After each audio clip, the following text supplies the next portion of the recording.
Okay, I'll make it 1:30. We do have a quorum present, so I'm going to call the work session on the utilities proposed fiscal year operating budget to order. I have a couple of things to say before we do begin. Please, everyone, mute their microphones now so that we don't have any echoes. Also, we are still operating under the Attorney General's rules for remote proceedings. Provision has been made for the public to observe these proceedings. We won't be taking any votes during the work session, but whenever anyone speaks, we need to have them identify themselves before they start to talk so that that goes into the record. And if for some reason the communications link is broken, I need to suspend the proceedings until those communication links are reestablished. And lest I forget at the end of the work session, don't turn off your machines. We'll just have a break and then we'll begin the regular session. And with that, Director Walsh, are you leading the presentation? Yes, sir. Okay, go ahead. We can get started.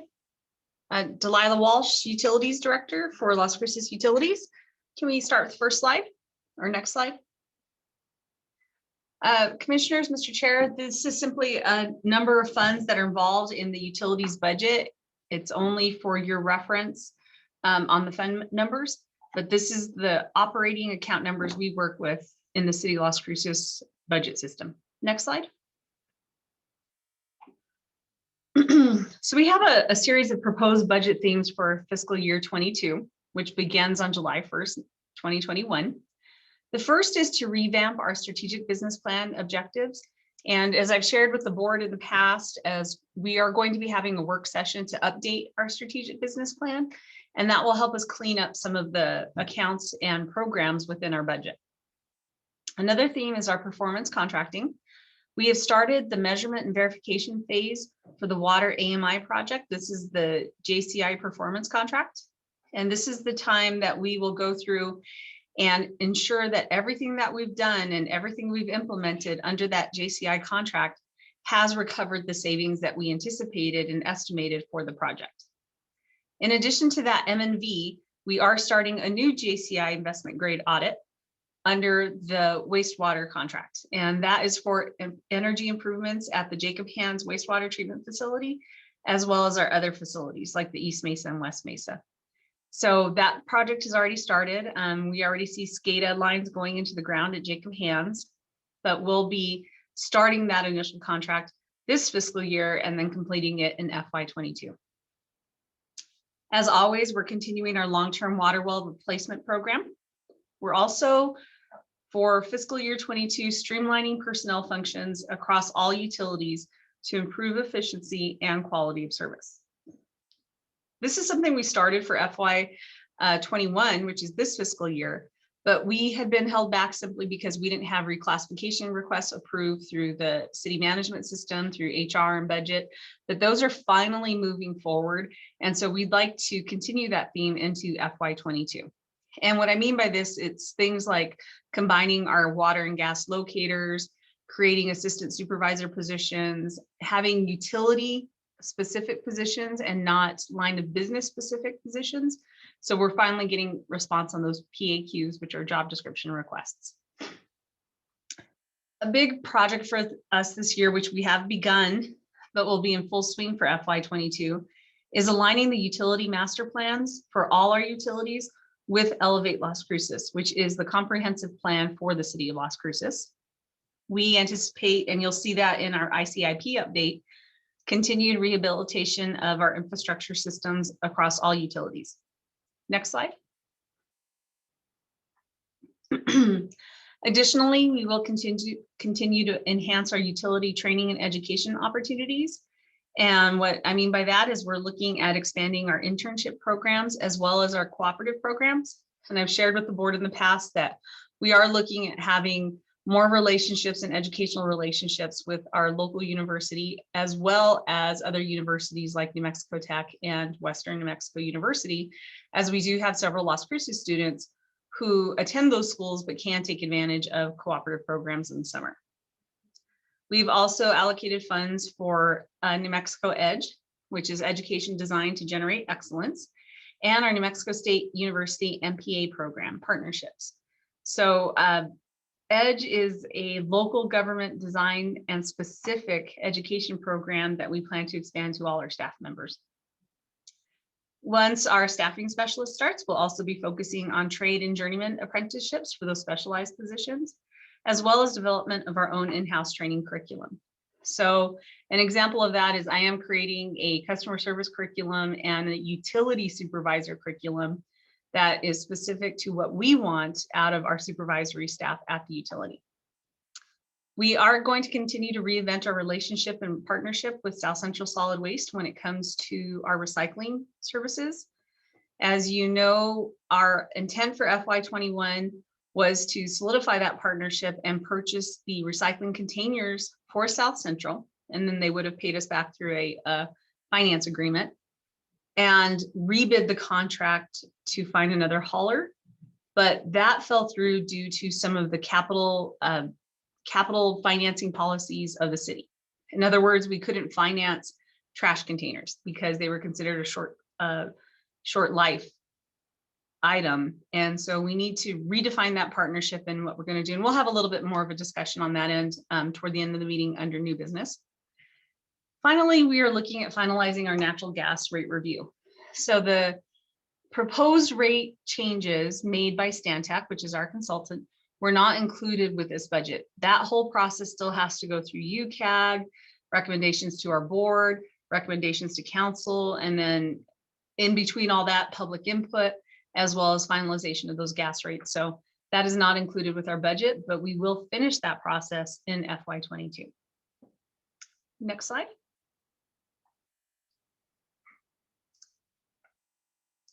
And I do ask, please, if there's something you want to ask during the presentation, please stop me. I know it's a lot to get through. So I don't believe this is the correct slide. We should be on our fund summaries and fund changes.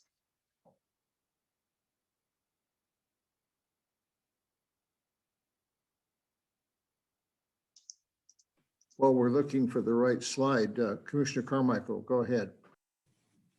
Yeah, while it's fresh, this is Commissioner Carmichael. Thank you, Mr. Chairman. On the first bullet, revamping the strategic business plan, and that's somewhat related also to that fifth bullet having to do with aligning it with Elevate Las Cruces. Thinking back to what you had mentioned last meeting, of elevating the energy transition and decarbonization issue to a key issue for the utility. I think you numbered it number 9 or something like that. I guess my question is, for thinking purposes, as you develop and revamp the strategic business plan, should perhaps the 10-year action plan for water be a key issue also, is my question. Thank you, Mr. Chairman. Thank you, Mr. Chairman, Commissioner Carmichael. I'm going to make a note of that. I know we have the 10-year water plan and action plan as one of our results and strategies regarding reliable water resources. And I'm definitely going to make a note so we can point that out and have that discussion during our work session for the business plan. Thank you for that. I'm just suggesting that it be elevated to a level that points the same emphasis that the other things do. Thank you. Absolutely. Thank you. Mr. Chairman, this is Ed Archuleta. Go ahead, please. I have a question. As you know, the Water Conservation Advisory Committee is about to finish up their work. And there are, if the plan is approved as being proposed, there are several significant financial implications, that'll affect the budget. Is the water conservation program going to be finished in time to include it in this year's budget?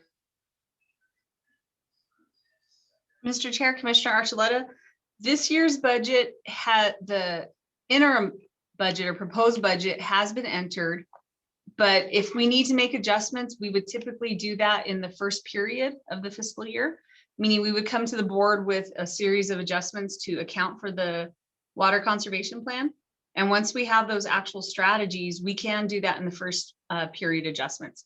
I don't know that I can tell you it won't be finished in time because we'll have our work session in May for the water conservation plan. And then we'll have to come back after a work session with actual strategies and directions from the board in June. And it would be too late to modify the FY22 budget at that time. However, we have the entire first quarter to make those adjustments as needed or as recommended by the board. Okay, thank you very much.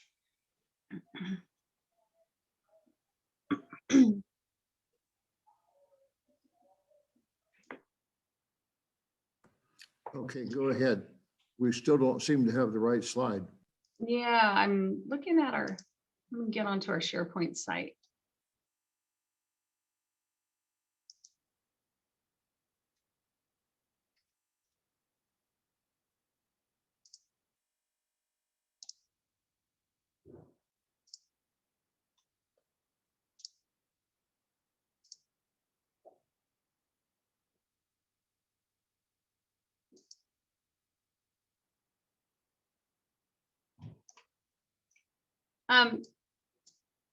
If I can ask, is it possible for me to take over the screen control and I'll share the PowerPoint on my side?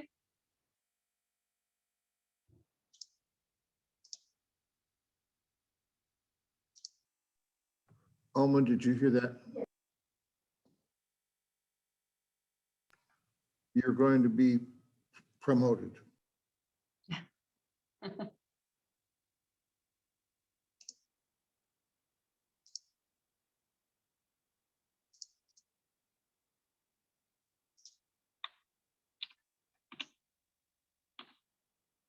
So Alma, I took over screen sharing. Okay, here we go. Let me back in, and I apologize, Mr. Chair, let me just get to the right. Okay, that's what it is. The water litigation slide's in the wrong portion of the presentation. All right, so we'll start with our capital projects, the ICIP program. Carl will give a full presentation after the budget presentation. But essentially, these are the projects based on line of business that are our primary focuses for the FY22 budget year. So you're looking at several $1 million worth of projects, and these will come from regular operational funds, capital funds, and debt funds, which are bond funds.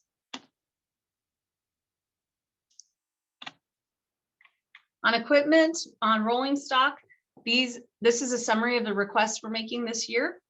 Under shared services, we have 4 requests. These are all for replacement vehicles. Under gas, we have 2 new vehicle requests as well as 2 replacements. Under water, 6 new vehicles and 1 replacement. And I'll remind you, water, we've been behind on equipment purchases for some time. And as we finally phased in all the revenue for water, we're able to finally make those equipment purchases. Wastewater, we have 1 request, which is a piece of heavy equipment, at $150,000, and it's a replacement. And then solid waste, we have some major replacements. Again, as you know, the solid waste trucks, we had delayed some of those purchases until we went through the rate review process. And of course, this year we'll be recognizing more of those purchases. We have several transfers this year, and you're going to see that impacting our fund balances. And what's good about the transfers is we can finally afford to do it and shore up the funds where we were lacking. So that means either in capital replacement funds or equipment replacement funds, or even contingency funds. So in gas, we'll be transferring out $650,000 for capital improvement. For water, we have transfers, the majority of which will be to capital improvement and as well as equipment, and then the contingency fund. The contingency fund had it rough without having the rate increases for so long. And so we're building that back up for us to be ready for emergencies. I'll give a good example, the university line break. That one emergency was nearly $500,000, and we really had to scramble to find the funds. And so we're getting to a better place with our transfer outs. Wastewater, again, capital improvement. We are going to be implementing the last tier of the new wastewater rates. And we do believe in FY22, we'll finally be able to afford those transfers. And solid waste, another big one, the equipment reserve fund. We hit that one pretty hard as we were trying to replace vehicles without the new rates coming into play. And we do need to build that back up. On the financial side, the only rate review we have for FY22 is gas. We will start the water and wastewater cycle again, though, because that was a 3-year phase-in process. So it may feel like we've been raising rates in water and wastewater every year, but we were rather delayed in doing that. For gas, we have not had a rate review for almost 10 years. And I think we're doing a great job controlling that cost so that the rates are not a big change for our consumers. But we'll have that discussion once it goes through UCAG and back to the board. Operationally, on the expense side, we're looking pretty much at the status quo. We're not making any huge operational expansions. My goal is that we become more efficient. When we have more operational demands, how can we be more efficient to meet the needs of the entire utility and just not the specific line of business? We are going to see increases in personnel expense, and that's just based on anticipated citywide salary changes. We do have, under our blue collar union collective bargaining agreement, agreed upon preset salary COLA increases already negotiated in that contract, and we anticipate the same happening for white collar and other employees. I will say thank you to our city manager, Efo Peely. Rather than increasing benefit expenses to employees this year, he did freeze them. So we are self-insured on our health insurance pool, but the city manager did make a decision to freeze those premiums this year, and we won't have to recognize that change in our budgets. And even better, our employees won't see that decrease in their paycheck. We will be utilizing existing bond funds for the projects, and we don't anticipate any new bond issuance unless it's deemed necessary through the gas rate review. So we've had this discussion about bonding for gas infrastructure, but no matter how we move forward in the future, we are still 100% responsible for maintaining a safe and reliable system. And we may need bond issuance for that. So again, that will come in rate review discussions. So when we look at the gas fund, we're showing an increase in revenues, a slight increase. This growth is due to just sales and the fact that we do have more customers coming onto the system. We did not include any anticipation of increased rates based on the rate review. So those are not included with the revenue budget for 22. We're showing a decrease in operating income only because we're not transferring out as much of the gas funds as we did in FY21. And you saw that in the prior slides. I believe it was only 650,000 we were transferring out, whereas in FY22, we did do larger transfers into our capital improvement funds and contingency funds. Our salaries going up simply because of those annual increases, as well as adding to contract positions. You'll see that theme somewhat through our entire presentation, and this has to do with the employee development portion I talked about earlier. I asked all the deputy directors to review their budgets, and if you had a temp position that's been a temp position for more than a year, that's not a temp position. So what we've done is we've taken those temp positions. Some of these positions we've had listed as temporary positions for 6 years. Obviously, it's not a temporary need, it's a true operational need. So I've asked them to take a look at those temporary positions that were long-term and convert those to contract employees. These are not regular FTEs and don't count as an FTE because this contract employee is still an at-will employee, meaning that they serve pursuant to the terms of their employment contract. However, it does give the employee another step of job security only because it's not a temporary job and they're now eligible for City of Las Cruces benefits, as well as paid time off and other things that we do for employees that temp employees are not eligible for. So it does help get a more solid employee and associate in that position without increasing our FTEs. Now, once we have them in a contract position and we've clearly demonstrated the operational need of that position, we can come back later and request an FTE. I'm not big on requesting new FTEs until we fill our vacancies. And I think I've expressed that over the last 2 years that we really want to resolve our vacancy issue before we start adding FTEs. But this way we can demonstrate the operational need while benefiting those temporary employees by giving them a better position and as a contract position. Water, you'll see a revenue increase for FY22. That is because we will be in full phased rate implementation. So we've put in all 3 tiers of the recommended rate increase, and we anticipate with the growth of the city as well as those rates, we will see almost close to $1 million in new revenue. Our operating expenses did go up, and again, it has more to do with those transfers. So we're transferring out of the water operating funds and putting it into the water capital funds, water equipment funds, and water contingency funds. That's something that we wanted to do, which is why we had to increase rates. So we're ready for those purchases. On the personnel side, we are adding an extra co-op position. And this speaks back to the initiative that I shared with you a few months ago, and just a few moments ago, bringing in more of our students from other universities and having those grow your own opportunities within the utility. On the wastewater side, we are expecting about $100,000 in new revenue. Again, we'll have full implementation of the wastewater rates by the end of the fiscal year, of this fiscal year. And we anticipate that it's been a pretty conservative estimate on this side. We are recalculating our winter quarter averages right now for the month of March, and we are seeing some interesting trends in that obviously more people were home in December of 2020 than they were in December of 2019. And of course, that has to do with the pandemic and the fact that we have more people working and being at home. On the operating expense side, again, we're seeing that change, that 11% change in increased expenses because of the transfer out. So it's not because operations is spending more money, it's because we're transferring out to those equipment and capital funds. Also in the personnel side, we're converting 5 temp positions, and these have been temp positions for years. In wastewater, I think the least longevity was a 3-year temp position. All of them had been even longer than that we were classifying as temp. In addition to that, we're accounting for the salary and benefits increase related to that. On the solid waste side, we had full implementation of solid waste rates in FY 2021. And so we're calculating full implementation of rates for FY 22. So we are looking at new rate revenues.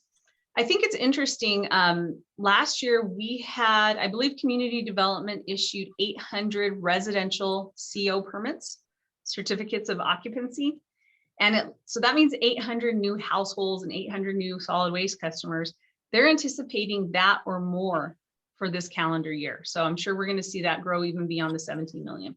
However, the demand will also grow. Again, on the operating side, it's not that we're increasing operating expenses, it's that we're increasing the transfers out to our capital funds. On the personnel side, we did add 1 new FTE, and that is the person who will be out at the Foothills landfill to help us with our soils processing project. And this is the project we talked about wherein We won't just be stockpiling wet soil that we take out of the ground and then buying brand new soil. We want to be able to process the soil we remove from the ground, get that ready, and place it back in without having to purchase new dirt, essentially. In shared services, the revenues do go up because we increase the transfers from other funds in order to shore up the fund balance for shared services for the 5100 fund. And that's to meet with our 1 month reserve fund not opportunity, but goal for each of these funds. On the operating side, the money was reallocated, not reduced, and it went back to the original transfer in funds. So that means we gave the money back to solid waste, back to gas, back to water, back to wastewater. And this was for the outreach programs. Under our strategic business plan, we had what we called an outreach program. And it was not functioning the way we wanted it to. It was not doing anything to improve our performance or our outreach to our customers. So we've given that money back to the original lines of business for them to continue. It doesn't mean that we're cutting out any outreach or we're eliminating outreach. We're still doing it, but we're accounting for it back to the way it was before we implemented the strategic business plan. The reason being, we don't have one outreach manager. We have in the director's office, as you know, Alma works closely with Cassie to do media outreach on the utility as general. In Carl's group, Rhonda does a lot of outreach through the water conservation program. In water, Ronald does a lot of work with his team on outreach regarding our well safety. So we're still doing all those things. We're just accounting for it within the lines of business and not within shared services. On the personnel side, again, we're converting 3 of those temp employees to contract positions and accounting the salary and benefits increase. And so what I want to remind you is when we go from a temp employee to a contract position, it shifts from a professional service purchase to a personnel cost. And so that's why you'll see those changes as we make the conversions. Any questions thus far before I get to our fund balances?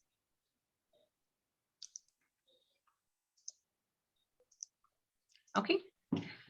On the operating fund balances, this is what we anticipate our ending fund balances for FY22, and then our proposed fund balances for FY21, I'm sorry, and then the proposed balances for FY22. Obviously, on the operating funds, as I've mentioned before, we're doing a lot of transfers out into capital funds and project funds. And so that's why you'll see a decrease from the FY21 fund balances to the FY22 fund balances, because we're going from operating money and we're putting it into our capital money. So obviously on the capital fund balances, well, yes, we're transferring out, but why are the capital fund balances lower? That's because we're going to be purchasing and we're going to be buying that equipment. We're going to be upgrading our infrastructure. So we have big capital fund balances, but we're drawing those down in order to meet the infrastructure needs of the utility. And really that's what you want. If you're building up capital fund balances and you have millions of dollars sitting somewhere and you're not buying new equipment, then you shouldn't be charging it in rates. I mean, that's the bottom line. We need to only charge what we need to spend in order to maintain our system. And that's what's happening in FY22, is we're moving that cash over and then we're using that cash to actually improve the services and system as we promised our ratepayers. The equipment fund balances, same situation. They look pretty good in FY21. We're making lots of transfers in FY22, but we're also going to make large expenditures in FY22. As a summary note to the budget, the personnel budget increases really reflect the anticipated salary, well, not benefits increases, but salary increases from our budget office, as well as conversion of some of those temp positions into contract positions and cooperative positions. Our revenue projections are based in known and measurable factors. Water, wastewater, and solid waste rate adjustments, the full implemented rates are anticipated for FY21. So that's how we base the budget. Gas, we did not do that because we're going through the rate review process. So we don't have any anticipated additional revenue from gas rates. The development impact fees that you passed last winter are fully implemented for the FY22 budget. So just as a note to that, the City Council on April 12th will be considering the Diff allocation for water and wastewater. As you know, our board sets those rates. We implement those rates, but the City Council may want to change the way the allocation is spread out between the end user, the developer, and the rate base. That's coming up in April. But the impact fees themselves, you've already set, and we've implemented those for the FY22 budget. Our fund rehabilitation and development projects are in the ICIP with existing bond funds. And we have moderate fleet and equipment upgrades across all utilities. So we're not asking for, and what I mean by fleet and equipment, this is the little stuff, not the big capital improvement equipment, the big $1 million purchases. This is for our rolling stock and trucks and things like that.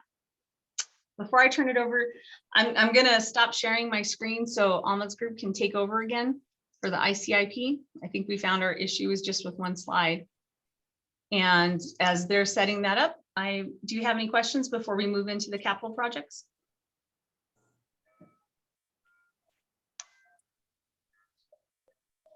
Okay, Commissioner Hardy.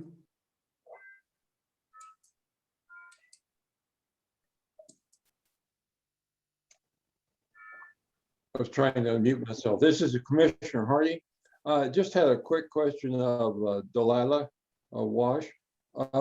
I remember you said there were some problems with the gas overrun that we had during that cold spell.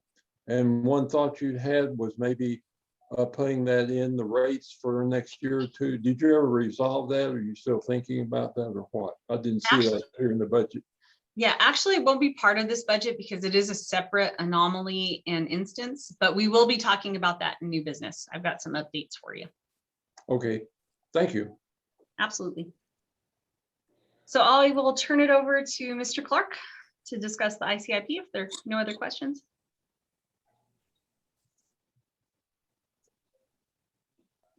Thank you. Can everybody hear me? Yes. Yes. Okay, thank you. Carl Clark, Deputy Director, Environmental and Technical Support for Las Cruces Utilities. And I'm going to give you the Infrastructure Capital Improvements Program for FY 21-22 today. Next slide. So basically, this is only a few of the projects that we have going on. If I was to list all of the projects, we'd be here way too long. So I think you all would get really bored. So I picked the highlighted projects that I felt were large projects and important projects for Las Cruces Utilities. So the first project that we have here is the Talavera Low Pressure Distribution Network Phase 3B. I included this project because more than likely it'll be rolling into the new fiscal year. We have not bid it out yet.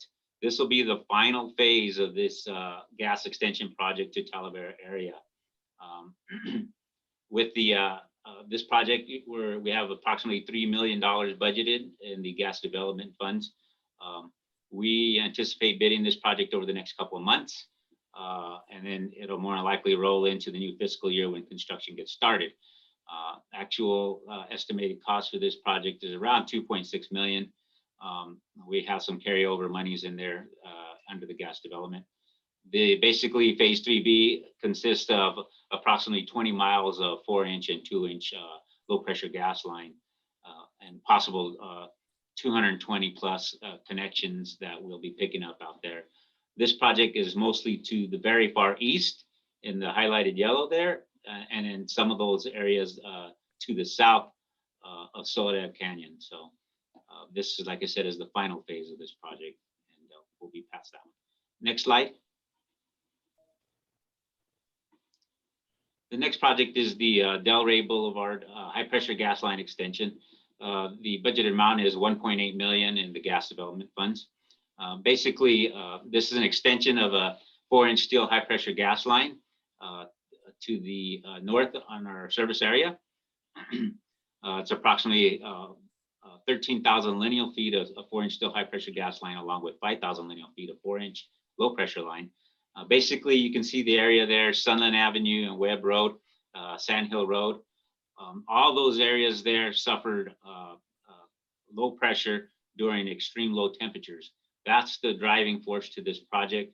We want to shore up that area and to ensure that we can maintain pressure during all types of weather events. So just wanted to bring that up. Next slide, please. Of course, we get into the water segment of this presentation. So we have the new booster station, well building repairs, and pump station rehabilitation. You can see we broke it down into the various costs. We'll be utilizing bonds and NMFA loan monies for these projects. It's approximately $1.63 million when you sum all those numbers up. We're going to continue to do rehab on water infrastructure on roofs like we have been doing. We bring it to the board all the time to let you all know what we're doing in regards to the roof repairs and building repairs. We're also going to be installing the spruce booster station. You can see the photo on the very right next to the spruce tank. That's where that booster station will be going. Basically, we'll be utilizing this booster station to push water up to the high zone. Right now, the high zone is fed by the Loma Vista tank. We had issues there. We would have to scramble to try and move water around. This is going to help us do that easily and move water up to the high zones where it's needed. We're also going to be doing some well building rehabs in the interior. So I know that we'll be improving some of the Hornada systems still. There's additional work we need to do out there at booster stations and well stations to get them up to par where we like to see them at, to have a resilient booster station and pump station. Next slide, please. So we get into our water tank rehab. This is carryover. Basically on the left, you see the Missouri tank. And then on the right, you see the airport tank, bulk tank. We have approximately 3.5 million in these estimated for these two tanks. It is a carryover, like I said. We have a budget approximately 2 million for the Missouri ground tank. That's going to be a interior and exterior rehab on that tank. And then about 1.5 for the elevated airport tank. The elevated airport tank, once we can get in there and inspect, then that'll determine more or less the cost that we're going to see. You all know that we had the airport booster station that was under construction this past year. It is complete. We're still testing it, making sure that we can maintain pressure in those areas. So we're going to test it for a few more months. More than likely, we won't do the inspection until we get into the cold season and low demand when we do that. And so we'll be prepared to get in there during the cooler part of the year and inspect that tank. Next slide. The water well improvements, I've showed you a couple of projects. That's well 72 improvements and pipeline extension, along with well 64 improvements and pipeline extension with a budget of 1.1 million in bonds. Well 64 is the one we're scrambling right now on to get a new water line installed out there. And then after that, we'll be outfitting a submersible pump in that area, just so we can have access to that well and start having additional capacity out there on the West Mesa. We estimate the cost for that around $700,000. Then we have well 72. We'll be moving forward with design aspects on that. We budgeted around $440,000. And once again, we'll have another submersible out there. We have good water capacity out there on the East Mesa, but we want to have redundancy in our system. So that's the reason for that. Next slide. Now we get into the wastewater treatment plant rehab projects. There's I apologize, I got ahead of myself. The Water Street utility rehab transite pipe project. We have $2 million in bonds that we have applied to this project. Some of those projects are already in construction. Solar Ridge, we're working with Public Works on that one. That's under construction. And then East Madrid Avenue, Walnut Avenue, those are both under design right now. We anticipate maybe going to construction right at the beginning of the new fiscal. And then we still have to design out Fur Avenue and West Mountain Avenue and a couple more projects that we have slated for this Water Street utility rehab transite pipe. Next slide, please. Now we get into the wastewater treatment facility rehab. We have approximately 2.6 million in bonds slated for these projects here under this budget. The Jacob Hands East primary clarifier, You'll be seeing that later today when we're going to be awarding construction. I included that because that's going to be a large carryover. We're going to award the contract, and then it's going to be a submittal review and then a waiting period because we have to order all the steel equipment, and it's going to take some time for delivery on those items. The Jacob Hands Wastewater Treatment Facility ultraviolet light disinfection upgrades. Here's another one that you're going to see later today for the acquisition of the equipment there. So the next phase on that ultraviolet light disinfection would be the final portion of design to go to construction. Next slide. I included the Sandhill Wastewater Interceptor just because it's important to me. When I first came to utilities, this was on the boards and we just couldn't get off Hacienda with it. Now we're in the final phase of it. This phase 2 is for 1.5 million and the wastewater impact fees. It is under construction right now. The contractor is laying pipe, but I wanted to include that just because it's a big check mark on my list. So I wanted to get that in there. There's approximately 10,000 lineal feet of 15-inch SDR 35 that's being installed as part of this project, and 24 manholes. This project is actually on the east side of I-25, all the way up to Jade Avenue. Next slide, please. Mr. Chairman, could I ask a question about that last project? Go ahead. Carl, you have two different colors here. Which ones are you doing now? Chairman, Commissioner Sword, we're actually doing the second phase, which is relatively, it's east of I-25, east of I-25. So originally phase 1 was to end further up, but we ended up doing the bore only across I-25. So we're picking up that portion. Is still in green where it dog legs. You can see that little green dog leg. That's the actual start of phase 2.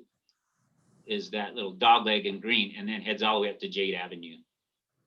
Okay, so it's part in green, part in red Yes. too. Yeah, because I drove by there today and I noticed they're really ripping up the ground there in the arroyo.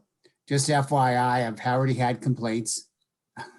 They're destroying vegetation, but I'm and I'm hoping you follow through that it gets revegetated when you're done. Yeah, Chairman, Commissioner Sword, we do have some reseeding established in there. Actually, immediately after I-25, Eddie Benz owns that property all the way up to Roadrunner, I believe. Yeah. And so we're doing extensive amount of drainage, erosion protection. And then we're also placing aggregate on the access roads that he asked for us to put in. He wanted to be specific as to where we entered to go maintain our line. So we're addressing that as well. Yeah, good. Actually, his land goes almost up to Rinconada, not quite that far. Yeah, I don't know if there's like a slice in there, but a portion of it is Bureau of Land Management. Yeah. Okay. That's all I can think about it right now. Thank you so much. Thanks. Yeah, good questions. Yes. Next slide, please. I always include these when we have money. The 2019 legislative grant funds that we received for septic tank replacement projects.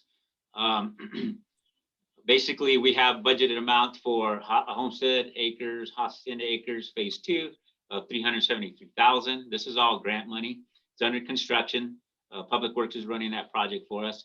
It will carry over into the new fiscal, and I included in there because as part of that grant funding, we received approximately $1 million. And so this is only a small portion of it. Next slide. So the remaining portion of that $1 million is going to go towards Estado Serenos and Brittany Estates. Basically, as you can see from the map here, I hope to get the gold line done with this remaining funds. We'll see how far our estimates will take us and get us into those subdivisions. A large portion of it is going to be crossing farmlands to access the subdivision and deliver that wastewater over to Karen Drive. So that's a large cost that has to be thought about or the grant money will be used to install line there. We're going to be receiving a new grant. It's still in the process of another 500,000. I want to apply it to this subdivision just because I'll barely be getting into that subdivision with existing money, and I'd like to start picking up some actual users out there, those that need this sewer line on these very small lots. We've had calls in this area from residents and apartment complex owners or duplex owners asking when will we get sewer out here, because they have very small areas for leach lines and septic tanks. So we like to get in there as soon as we can and start addressing these needs. Next slide. The next one you have here is the street utility rehab. I have the utilities and public works because we both have projects in here. Van Patent is public works, and Virginia Street, Tashiro. Some of those are ongoing right now. And then we have the University water line where actually I'm working with public works right now to do the design on that portion, which is from Turrentine all the way to Solano. We're looking at what the cost estimates will show, and then possibly extend it all the way up to Locust. We're currently working on Carrion Place right now, and Picacho water line, that's under construction. Those are going to be carryovers. So there's going to be a large amount of carryovers just because everything's in the middle of construction, and then we still have some remaining items that have to be designed and then put out to bid. As you can see, we have $1.7 million in gas rates. And those are the ones we participate mostly with Public Works on their rehabs, and then 2.2 in bonds for water, and then 500,000 in bonds for wastewater. So next slide, please. Oh, we have a question. Could you go, I got a question about an area there. Los Venados, sewer separation. What do you mean by separation? Chairman, Commissioner Sorg, basically there's we kind of have an intermix of Doñana Mutual domestic customers and then some of our customers in this general area.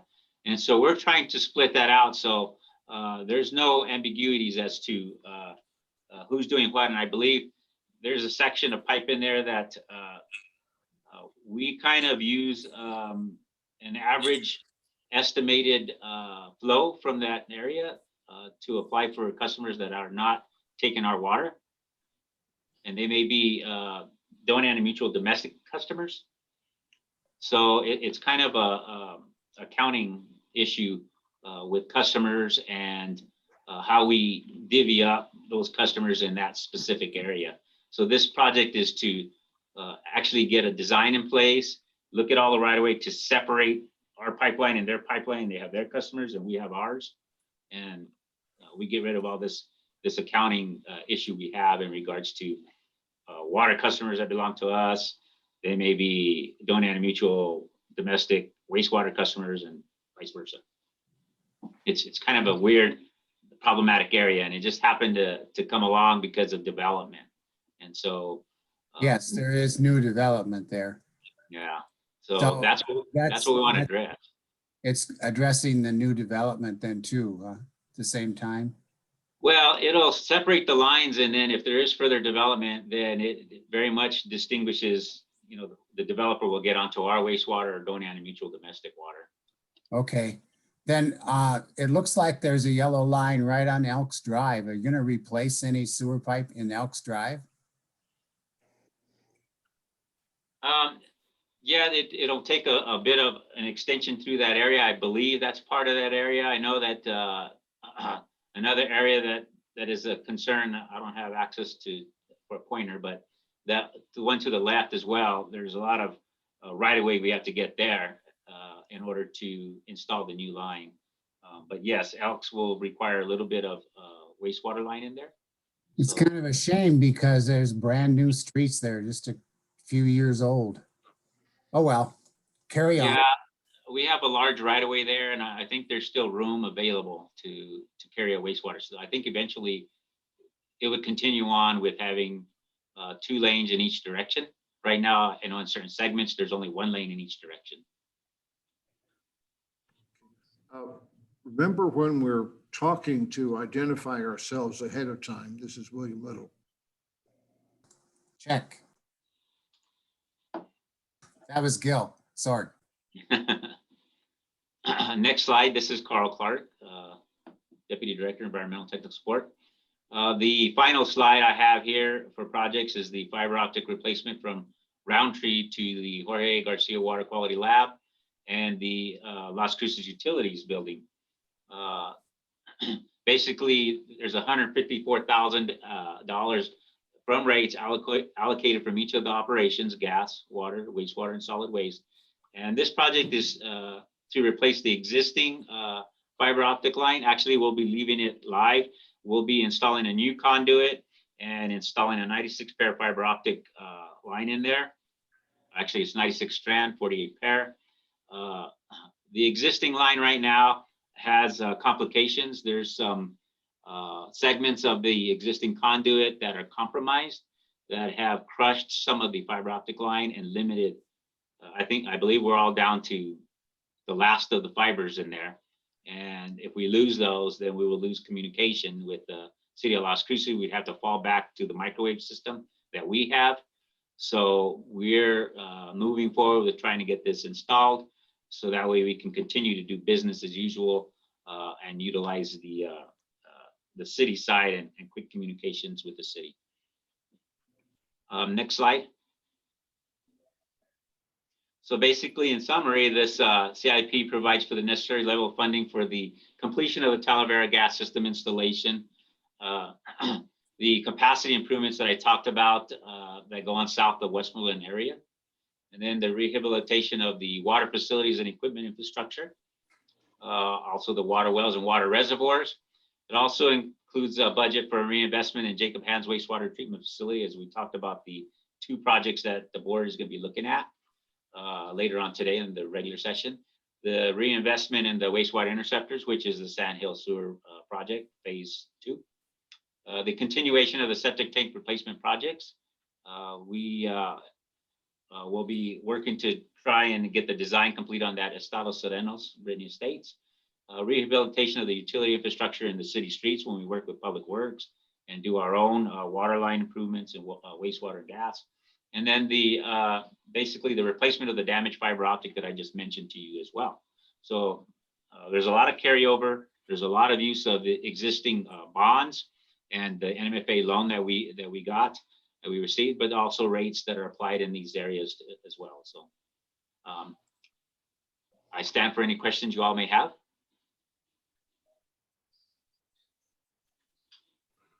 Okay, this is William Little.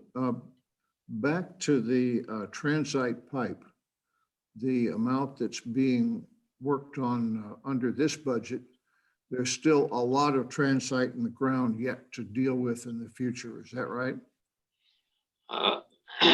Carl Clark, Deputy Director, Environmental Technical Support. Chairman, yes, there's quite a bit to do on this portion, and I look at it all the time and think about how to try and move a lot of projects through and get the funding. It takes time to get the design done. I'm going to try and spearhead more projects with Public Works where they're designing, and then also include a few more consultants and have them doing design. But even if we had all discussed it at one time that it'd be difficult to construct that much in this town, even if we had the money. We have quite a few contractors, but I think it would tax them all, and then Public Works would suffer as well on their rehab projects.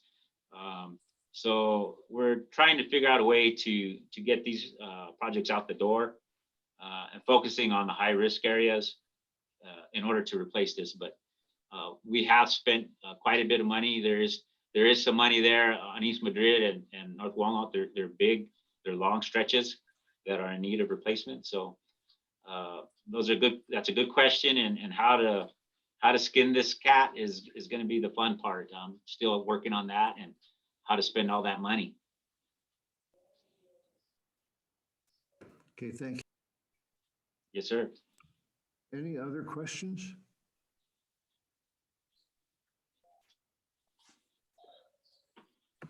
Hearing none, go ahead. Thank you all for your time.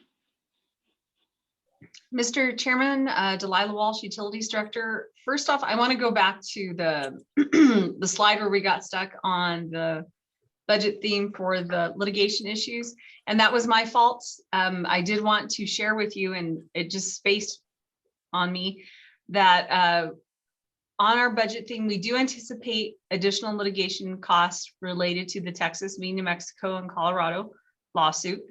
And what I mean by that is we are headed to trial this summer. We have made our amici statements along with the state of New Mexico, state of Texas, state of Colorado, and the United States. And we did so on actually last week. And we anticipate there's not going to be a resolution. I don't want to say that completely, but we don't anticipate full resolution through the mediation process, and that we will be going to trial, or the state will be going to trial this summer. So we anticipate that to be continued expense in our FY22 budget. In addition to that, with the Griggs Walnut Superfund project, again, as part of our FY22 budget, we will continue implementation of the consent decree. And so Adrian gives you those updates every month. This is not a thing that's going to go away in FY22. We're looking at a good 10 years still. And that will be something that we've included with our FY22 budget. So thank you for that. Mr. Chair, Commissioners, that's the nutshell presentation. Do you have any questions for staff or anything we can clarify?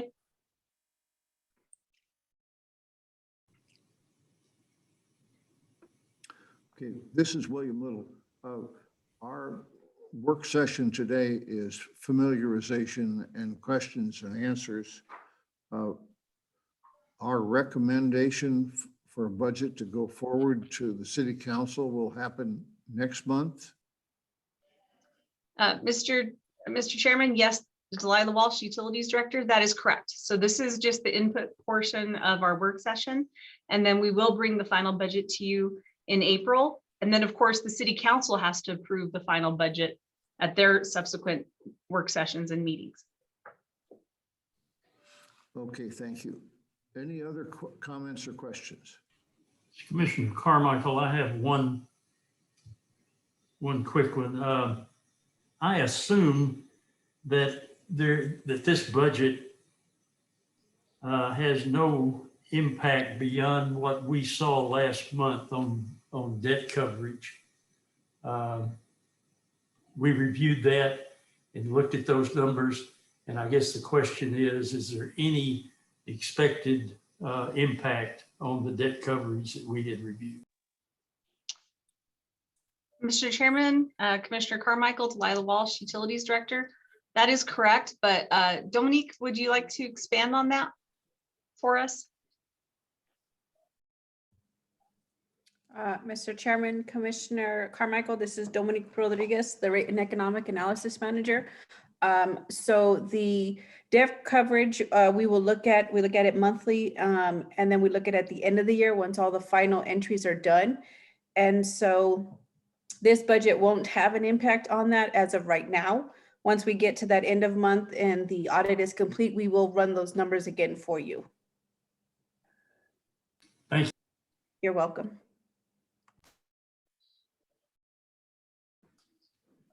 Okay, anything else?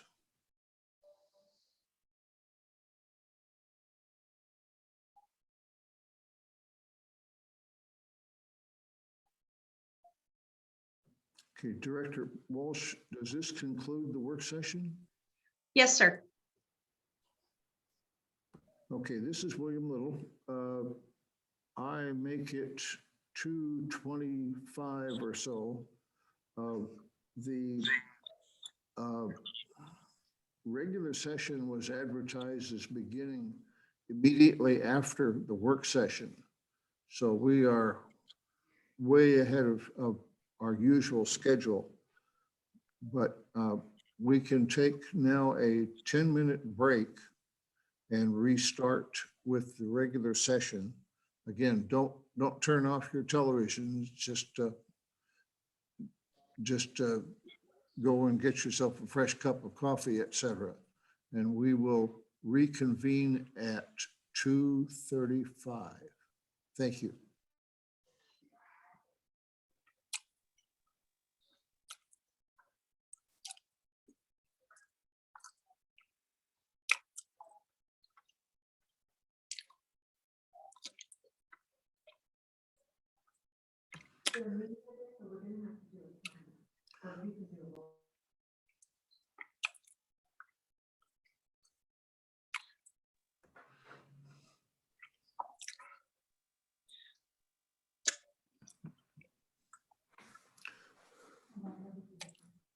Okay, I make it 2:35 and I'm going to attempt to call the regular meeting of the Las Cruces Utilities Board of Commissioners to order.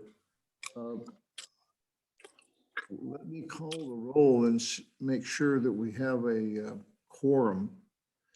Vice Chair Archuleta? Aye, here. Good. Commissioner Bencomo? Here. Commissioner Carmichael? Here. Commissioner Hardy? Here. Commissioner Johnson? Aye. And Commissioner Sorg? Yes. Okay, we have a quorum. Let me remind everyone that we are operating under the Attorney General's rules for remote meetings. Everyone should remember to identify themselves when they begin to speak. All votes will be taken by roll call. And should the lines of communication with the outside world be broken, I will have to suspend the proceedings until that communication link is restored.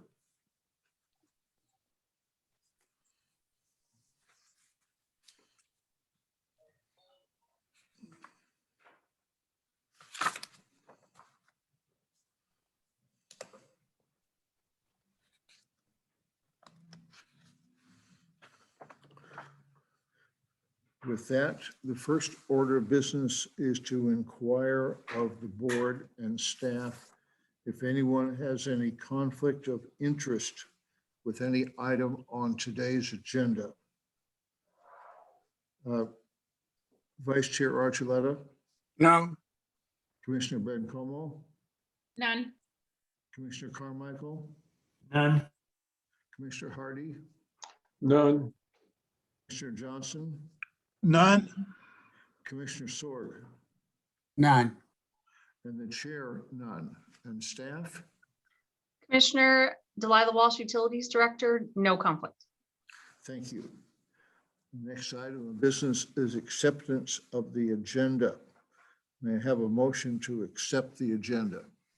Move So to moved, approve the agenda. Okay, we had too many people answer. Second by Counselor, or Commissioner Sorg. Okay, who moved first? Archuleta. Archuleta moved, Sorg seconds. Thank you. Are there any additions or corrections to the agenda?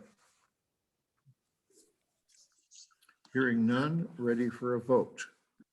Vice Chair Archuleta? Aye. Commissioner Bencomo? Yes. Commissioner Carmichael? Yes. Commissioner Hardy? Yes. Commissioner Johnson? Aye. Commissioner Sorg? Yes. And the chair, yes. Thank you all. The next item of business is public participation. And my understanding is that we have received no new communications from the public in advance.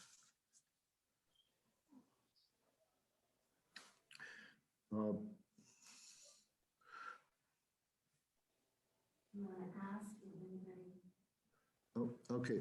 Are there any members of the public on the Zoom presentation that would care to make a comment at this time?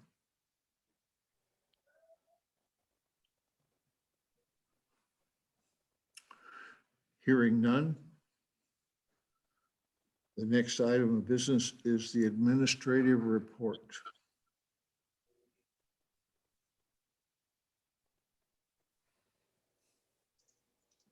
Mr. Chair, Commissioners, Delilah Walsh, Utilities Director. And actually, I'm going to have Adrian introduce our speaker today on our administrative report. We're going to give an update on the PPA, the Power Purchase Agreement project. Adrian? Thank you. Adrian Widmer, Interim Assistant Utilities Director. And the first thing we're going to talk about is the Power Purchase Agreement project update. So I'd like to introduce Sarah Volko. She's the project specialist with Public Works that is going to provide the presentation. Sarah? Yes, thank you, Adrian. Sarah Volko, project specialist with Public Works. Mr. Chairman, Commissioners, good afternoon. Thank you for the opportunity to present the construction side of the Amaresco project. I am the project manager for the Amaresco Photovoltaic Array project, or more easily known as the solar array. And I'll go to slide 2. The Amaresco PV array project is spread throughout the city of Las Cruces, spanning from the West Mesa to the East Mesa. This is a relatively large solar project for the city of Las Cruces, with utilities having the greatest impact. That's in a good way. Let's see, we can go to slide 3.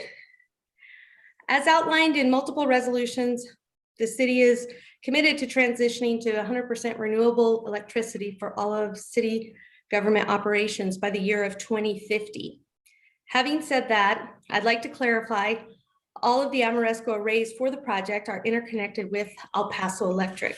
I know there's been some recent controversy and concern about being connected to the grid and the media and so forth. So wanted to definitely put everybody's mind at ease regarding that.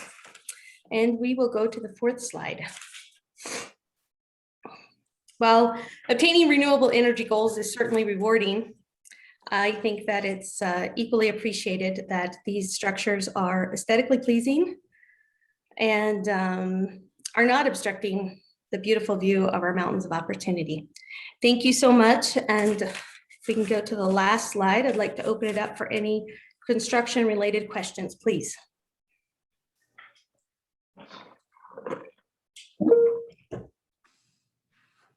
Any questions? Commissioner Bencomo, go ahead. Thank you. I just wondered if, and maybe you'll tell us soon, but is this by Burn Lake? Is this where this is, or no? This specific image with the Oregon Mountains in the background, this is Well 71 Burns Lake. And there are 2 parking structures with the solar arrays on them. We have 9 other sites spread throughout the city. So yeah, this is just one of many. Gotcha. Do we have that available to us where those sites are? I don't know if it's available to you, but I can make it available to you. I could certainly send you an email with those sites. Yeah, that'd be great. Thank you so much. Of course, ma'am. Go ahead and share that with Alma, who will share it with all of us. This is excellent. Certainly, we'll do that. Thank you, sir.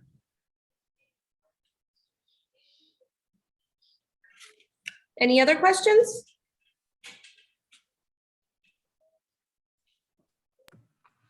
Hearing none, go ahead, please. Okay, that is the end of my presentation. Thank you so much. I appreciate the opportunity to highlight a little bit of what we do in the Public Works Department. Thank you. Have a great day.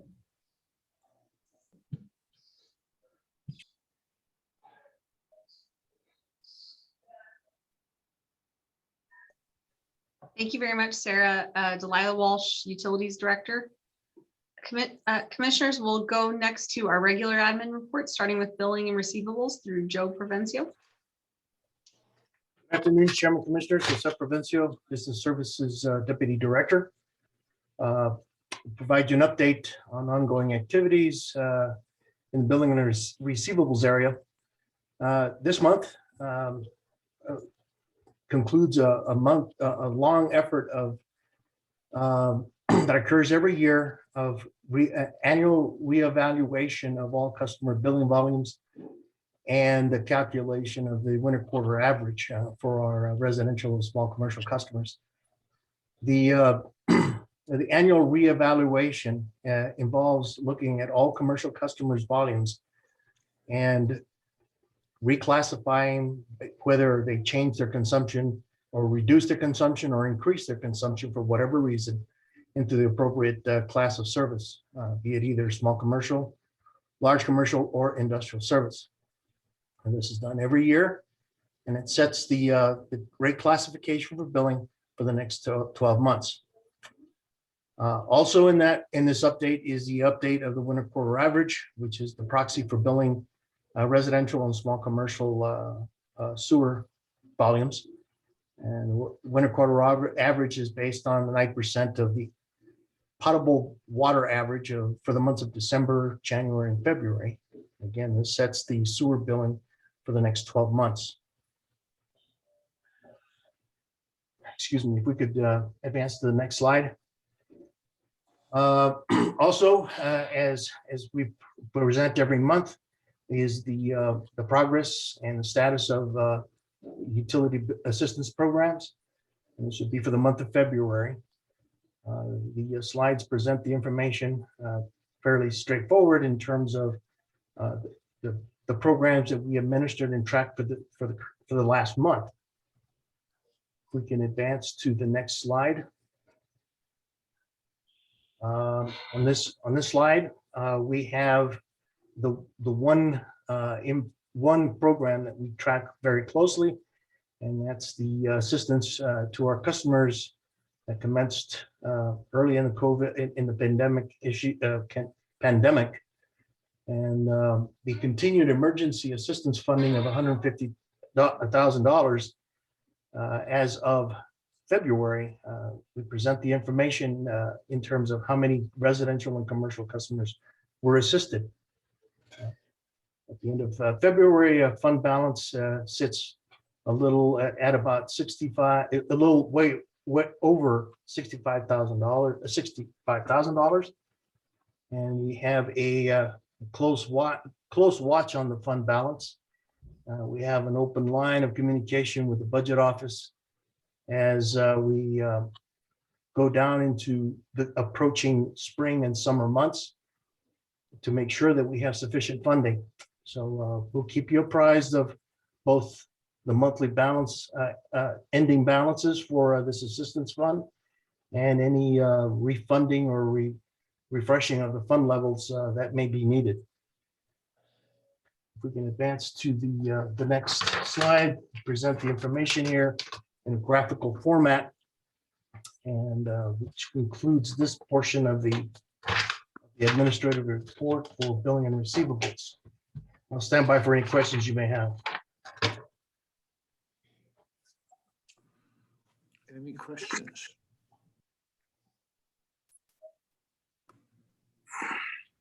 Hearing none, go ahead. Thank you. Okay, thank you, sir.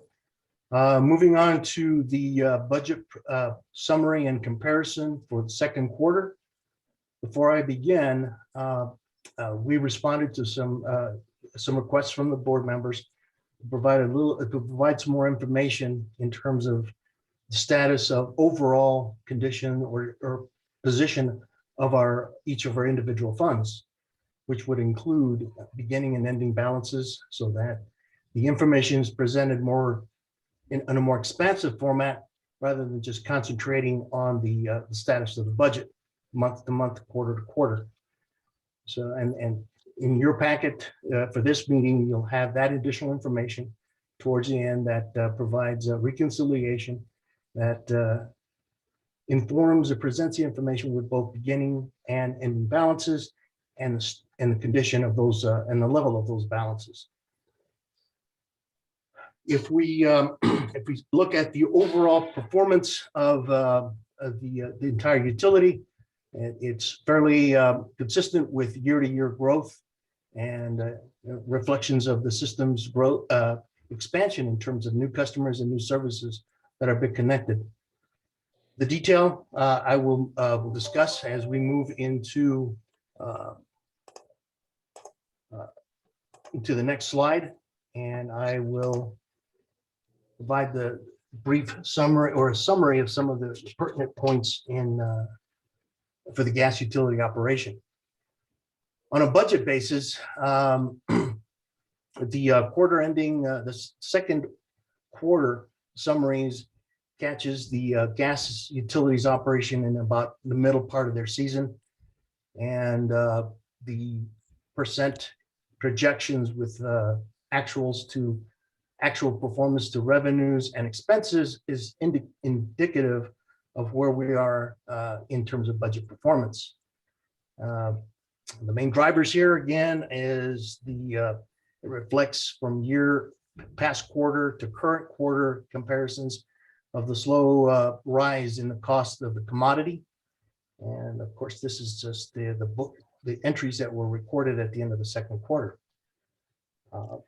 Other than that, the gas fund is pretty much in line at this time of the year for their seasonal operation and peak operation. We can advance to the next slide.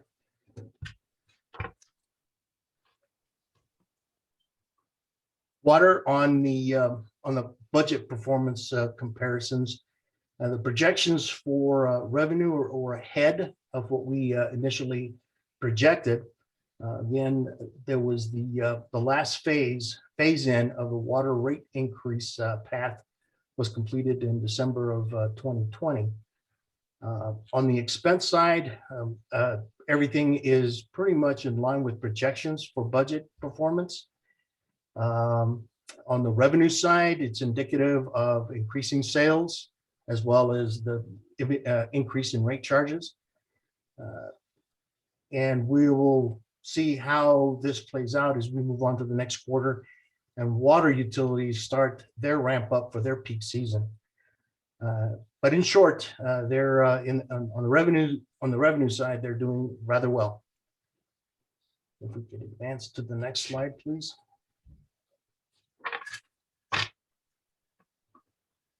For wastewater, budget projections for both revenue and expenses is within that margin of projection error. Everything's fairly stable in and as predicted for wastewater. We will anticipating the I think it's a second phase, the rate increase here later in the year. Check my notes here. That would be in May. Well, that was in May of 2020. So this captures some of that activity. We'll see how it progresses for the next quarter. With respect to the overall expectation, this is in line with our budget planning. If I can ask the slide to be advanced to review the solid waste utility. Again, on the good side, the projections are fairly well within the projections for expenditures and slightly ahead of on the revenues. Again, solid waste is another beneficiary of the city's growth, with new services being set up as the city grows and expands in its in our area, not just not within the city limits. Otherwise, a brief summary here: budget projections are in line as is initially planned. We can advance to the next slide. Shared services again presents the efforts in terms of filling budget vacancies and timing of some expenses that were recorded at the end of the second quarter. In either case, we are making all diligent efforts to get many of the vacancies filled as fast as possible. And with that concludes, that will conclude my presentation for the budget performance for the second quarter. Stand by for any questions. Any questions? This is William Little. Hearing none. Thank you, Mr. Provencio. We'll go on. Sir. Thank you, Mr. Chairman. Delilah Walsh for the record.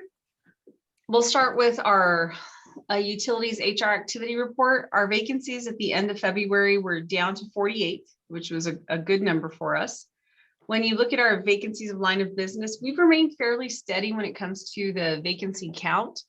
However, as I'll show you in the next slide, we've been filling positions, but as I've referenced before, when it takes 2 to 4 weeks for an employee to leave the utility, yet 39 weeks for an employee to come back into the utility, it's really difficult for us to face that deficit. We do have some good news toward the end of February, beginning of March. We actually heard back on a lot of our reclass requests. So I'll talk about that a little bit more in a subsequent slide, but that's good news for us because those 5 or 6 positions that we've been holding open for more than a year, waiting on a reclassification, we can now fill. Next slide.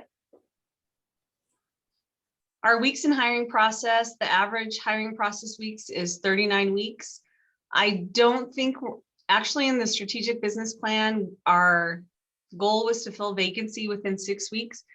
That is simply impossible under the current system and the way the city operates, and just what it takes for us to do background checks and back and forth on the hiring process. So when we do this strategic plan, business plan update, we are going to change that number to 10 weeks only because that's in alignment with HR's goals. So we'd like to, let's get to their goal first, and then we can try to get even faster down to 6 weeks. So let's just make a reasonable goal to start out with. As you know, right now, the more specialized the position, the longer it takes us to hire. And as I mentioned, it's taking an average of 39 weeks for us to replace those processes. On the task flow side, this is good news in that HR only has 58% of the tasks. That means it's waiting for something to happen in HR before it comes back to utilities to complete the hiring process. And HR is pushing quite a bit through now. And so we're seeing an improvement on their side. That also means that we have to respond. But when it's our responsibility and we have things to do, we can at least manage that and push our staff. Next slide.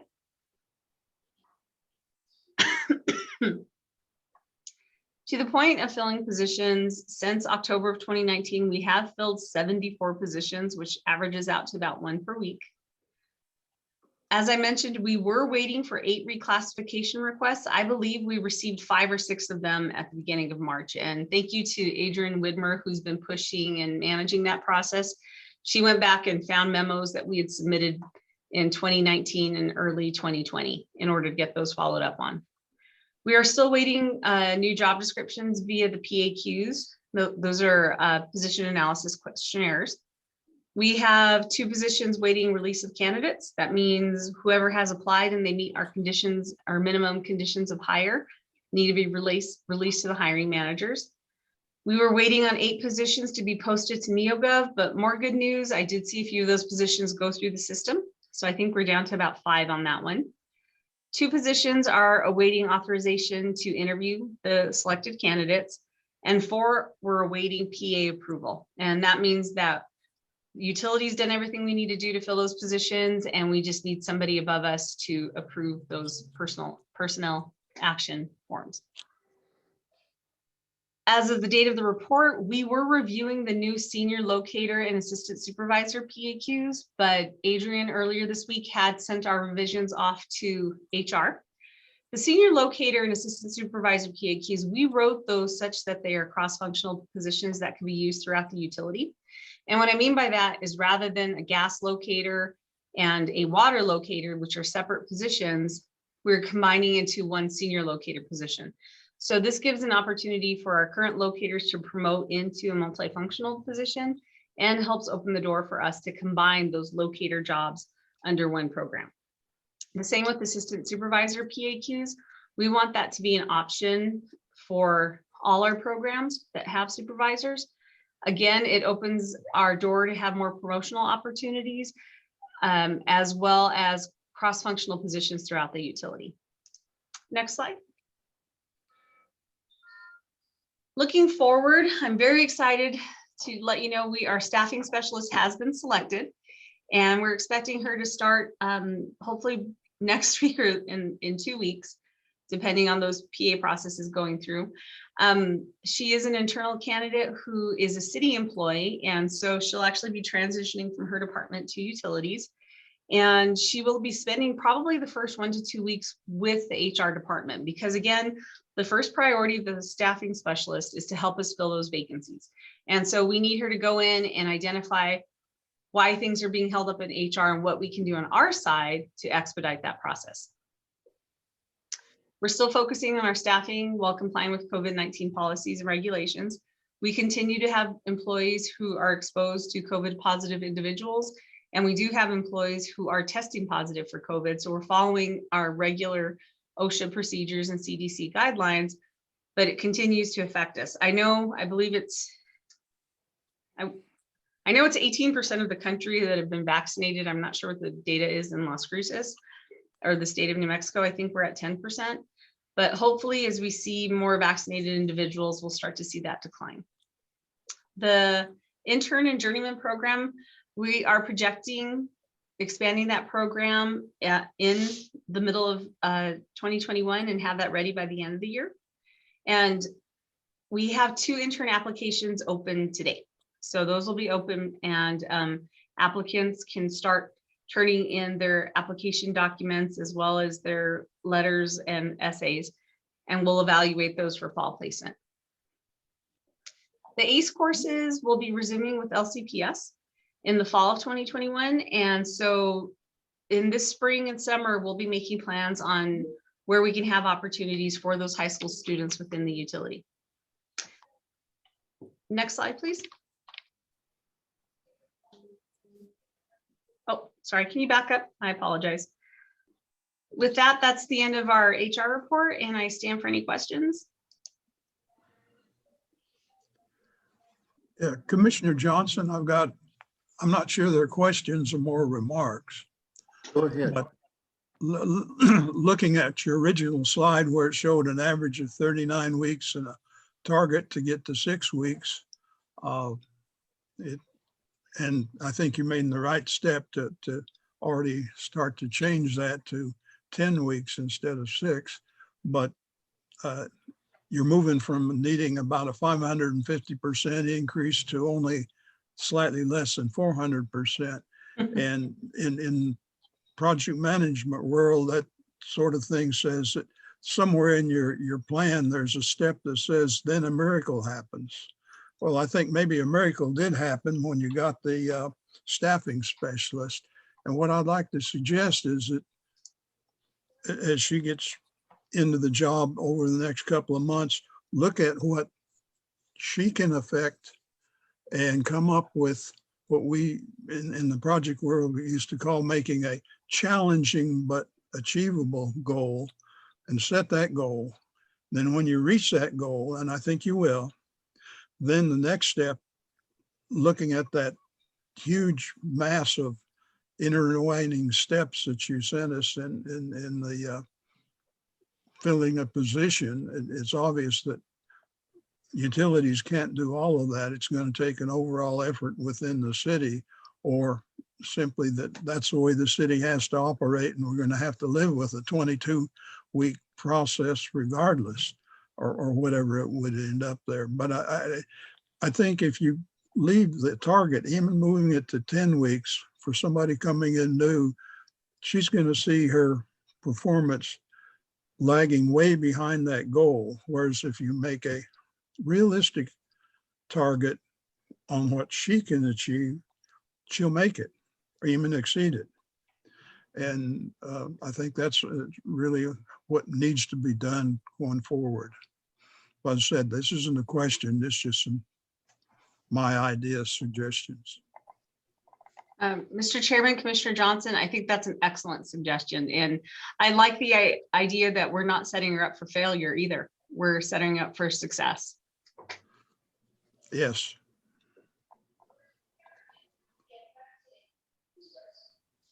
Any other comments?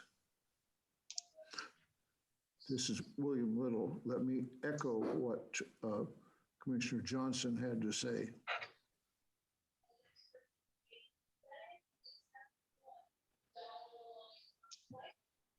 Thank you both. If there are no other questions, let's go to the next slide and talk about COVID. Well, we're still under our continuity of operations plan. And as of the end of the month, we were operating in red. I'm sure you know on Wednesday, Donna Ana County moved into yellow. So I will reiterate, our programs are 100% operational. Our return to work plan was in effect under a red county designation. So I'll be making adjustments under yellow. Just like last time, I'm not going to finalize those adjustments until we're considered a yellow county for another 2-week period, only because that's what happened last time. We started to see a little lax on the rules based on our yellow county designation, and then we saw a few increases for test positivity. So we will be reevaluating it. Our building staffing levels will remain as is with no shared offices. Under red, it was 5 or less to gather. Under yellow, we're now at 10 or less. And so that will help us in some of our training efforts to at least implement that portion of the yellow county designation. But for the most part, we're going to operate like we're in red, other than the gathering, in order for us to get training. And I'll let you know, excuse me, our directors do contact me and say, we're going to have a training, we will be distanced. I have them certify that people are wearing masks, that we're remaining more than 6 feet apart. So kudos to our deputy directors who are doing quite a bit to maintain those COVID safe practices. The emergency public health order is still in effect with the new turquoise level of designation for counties. Donna Ana County, as I mentioned, is yellow. Most likely, I'm hoping we move to green and then turquoise. The utilities employees are eligible for the vaccine under phase 1C. The state officially is still under phase 1B. However, I know that people under phase 1C are starting to receive their notices of vaccine events. And typically it's those who have compromised immune systems or meet the age factors. Today, the state did announce that it expanded some of the phase sub-factors for New Mexicans who have other pre-existing conditions. And so in addition to that, we do know that there's going to be major vaccine rollout focused on teachers in order to comply with the governor's notice and PED's notice that school will go back to in-person learning in April. So the city is not doing any special events. I know LCPS has special events that they coordinate with NMDOH. That is not something the city of Las Cruces has pursued. However, we do encourage our employees at utilities to register at NMDOH's website in order to be included with those phases. Next slide. We're still following all the OSHA and CDC guidelines regarding exposure. We have updated those guidelines in our SOP for people who may be vaccinated. People are considered fully vaccinated when you've had both shots plus 2 weeks after your last shot. So 2 weeks after your second shot, you're considered fully vaccinated. So those individuals who meet that designation do not have to quarantine if they're exposed to a COVID positive person. So in addition to that, we've seen some changes in the city's SOP. For example, even COVID positive employees, you have some immunity assumed for the next few months. And so hopefully we'll be getting into a little bit more of a normal lifestyle or work style as more and more New Mexicans are vaccinated. We will continue sanitization of common areas. When I had my all hands meeting with staff, one of the questions was, can we continue to wear masks? Can we continue to have the shields up in front of customers? And my answer was absolutely. The vaccine may be 95% effective, but we're going to do everything to make sure our employees are 100% safe. And so we've already budgeted to continue sanitization, to have PPE available, as well as hand sanitizer and things like that. Clorox wipes. I think that's just going to be our new normal. And we want our employees to work in a safe and comfortable environment. Just as we would provide a hard hat, we'll continue to provide these supplies. We are hiring more temps to cover staff taking leave. A lot of staff built up a ton of leave last year because we had to keep working. And so we're still having to help them take some time off, not only for their own work life, but for their mental health and for their family, and be able to spend those times. I'm sure we're going to see some transition happening when our kids go back to school. My kids are jumping up and down. They so don't want to be home anymore, but we want all our employees to be comfortable and safe. We have received the funds for the utility assistance, as Joe reported with you. We're actually working with Donna Ana County on their campaign. They have CARES funding available to help with utility and rental assistance. And so Stephen's been working pretty closely with them. Should we have to outreach to customers for door hangers who are delinquent, we're including the information from Donna Ana County also to give additional assistance. So I really want to take a moment to say great job and thank you to Stephen Valdez and his billers on the collection side, as well as Jose Provencio. When you look at our delinquency rates, we're dropping down to like 11% and 7% in some months, where our peer groups are close to 19 and 20% delinquency rates. So that team, one, it's the support of the city and through the Telstra Fund, the support we received through the city on the CARES Act, as well as our partnership with Donna Ana County. But more importantly, it's the fact that our employees are outreaching to our customers and making really, really concerted efforts to tell customers, you don't have to suffer during the pandemic. We are here for you. We're here to help for you. If and when shutoffs resume, we don't want our customers to be financially devastated. And so those teams have done a great job to keep our customers informed and keep them supported. So when we look at our peer groups and their delinquency rates, Las Cruces Utility is doing a very, very good job. And it's a partnership. It's not just because the utility is doing a good job, but we have great staff who are very empathetic and supportive, as well as the additional funding from our city council and from the CARES Act. If you have any questions, I'll stand for any questions.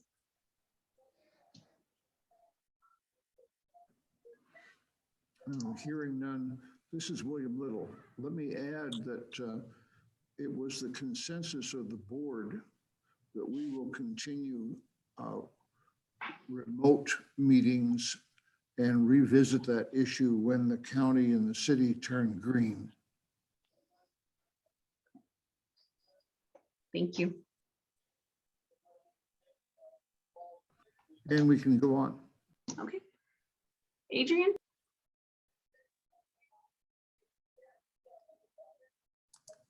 Mr. Chairman, Commissioners, thank you very much. On the water litigation, when it comes to the Texas v. New Mexico and the Colorado update, as Delilah mentioned, we did have a special master hearing on the 9th of March. Those were on pending motions. And then as an amici, our lawyer was able to provide our oral argument. The scheduling for motions, related evidence, other pretrial motions, and setting a trial date will occur next week. So that we'll find out what's going on there. But as Delilah had mentioned, more than likely, we will be going to trial. On the Griggs Walnut federal litigation, the continuation of attempting mediation with the final plaintiff continues. So we'll keep you updated with that as we go forward. And then on the Griggs Walnut West Griggs property, the vapor sampling has occurred and we're waiting on the results so that we can find out what happens next with the agreed remediation.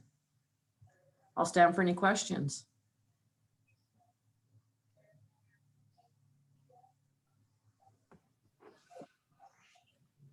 Hearing none, thank you. Thank you.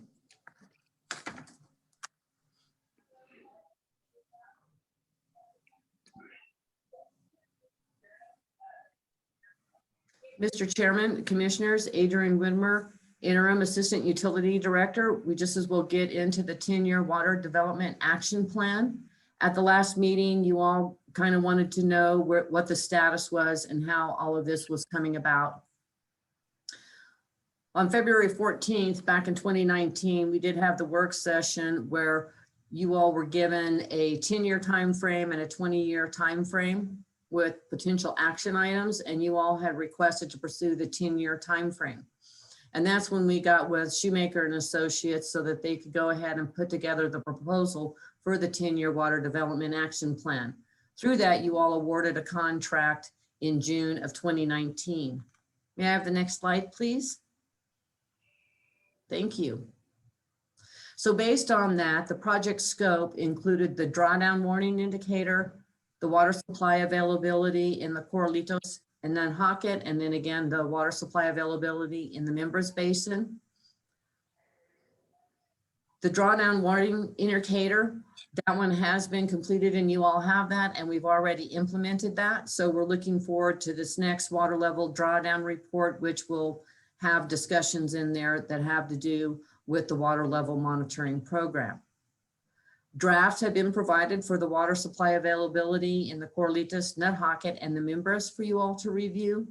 And then you have a draft of the reclaimed water and ASR evaluation.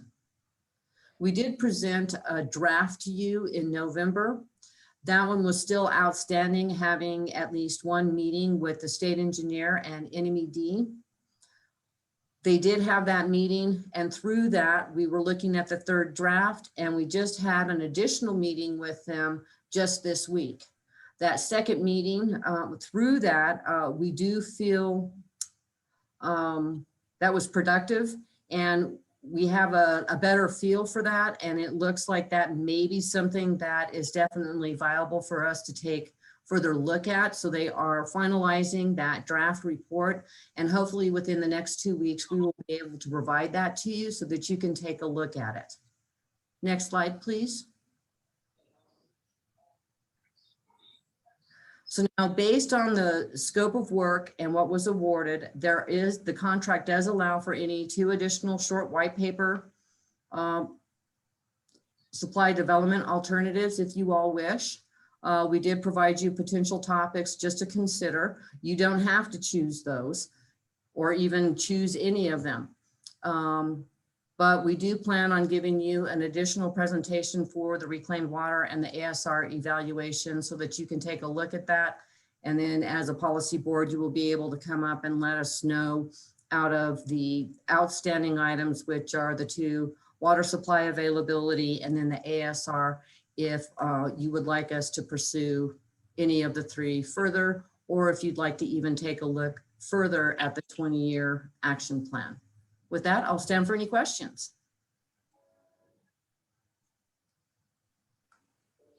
This is Ed Archuleta.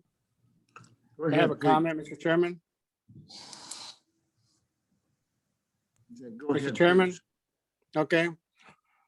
One of the things that I think is missing is a summary report, an executive summary report that has all of the action plans and has the costs and all in the different, all with the same type of units, whether it's acre feet or million gallons per day, so that we can look at all of the action items and compare them and see how they compare, and perhaps even doing a present value analysis so that we have an ability to make some decisions on which ones are the most attractive from a financial standpoint, including both the capital costs and the operating costs. So is that something that we could have maybe in the near term to kind of summarize all of the action? Because we all have the reports, but you have to kind of go report by report and look at them, and they're all in different units and different timeframes. So if you could do that, that would be very helpful. Mr. Chairman, Commissioners, we can certainly ask for them to do that. What we can do is have them finalize the ASR evaluation within the next couple of weeks, and then I will ask them to go ahead and prepare an executive summary that then provides the cost, time frame, and the present value analysis, along with any kind of capital and operating costs associated with it. Thank you very much. You're welcome.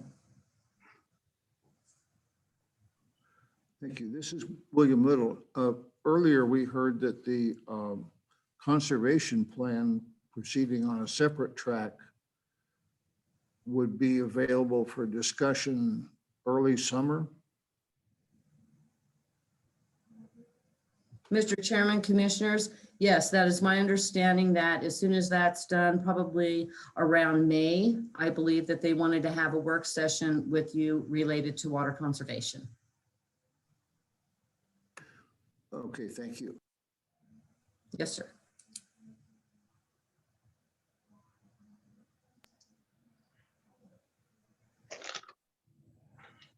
So the summary report that was just requested was, would qualify as one of those two additional topics that we had rounds in the chamber for? Mr. Chairman, Commissioners, Adrian Widmer. Yes, sir, if that's how you would like to, if you would like to do that.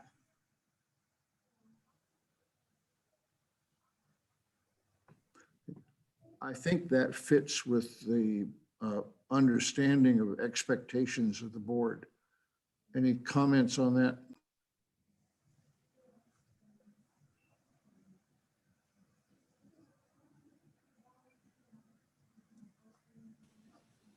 Commissioner Carmichael, just one Yeah. comment and one question, please.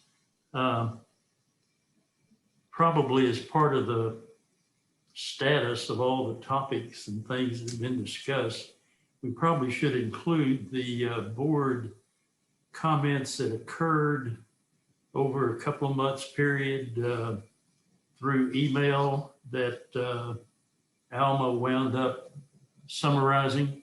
That's a very good summary, and that needs to stay in focus.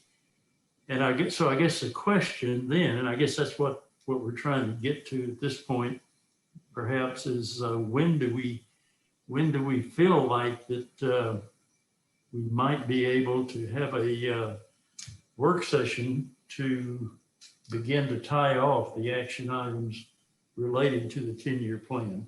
Thank you. Mr. Chairman, this is Commissioner Sword. Go ahead. I just like to ask staff a question concerning the water plan. And that in the area of reusing water, has staff heard about an Environmental Protection Agency program called the National Water Reuse Action Plan? I just learned about it this week myself. Mr. Chairman, Commissioners, Adrian Widmer, Interim Assistant Utility Director. You know, when we talked about reuse before, and that's one of the reasons why we invited the engineer, Mr. Livingston, to come and discuss what's going on in Cloudcroft, because that is a potential additional item for you all to take a look at. We do know that there are quite a few different municipalities throughout the country that actually already use, they do direct reuse. I can certainly look up this EPA water reuse action plan. Well, how about if I send it to you in an email? How's that sound? That would be fabulous. If you'll send that to Alma, she can make sure that she gets that to me. Okay, will do. Thank you. Thank you, Thank Mr. you. Chairman.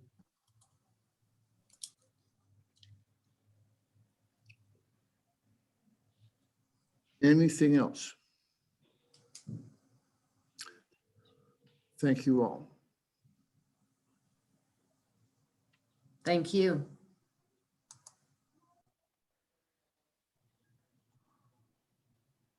Good afternoon, Chairman, Commissioners. Lucio Garcia, Natural Gas Operations and Maintenance Deputy Director. During our February Utility Board meeting, information was requested for our service area, such as map and the data. So I put together a set of slides that will give us some information on our system. And it's just a brief overview. But if you have any questions, I'd be glad to answer them when we're done. First bit of information on the first slide I'd like to point out is our service territory is approximately 341 square miles. And that includes square mileage within the city limits and the county. And our total customer count is 43,184 customers.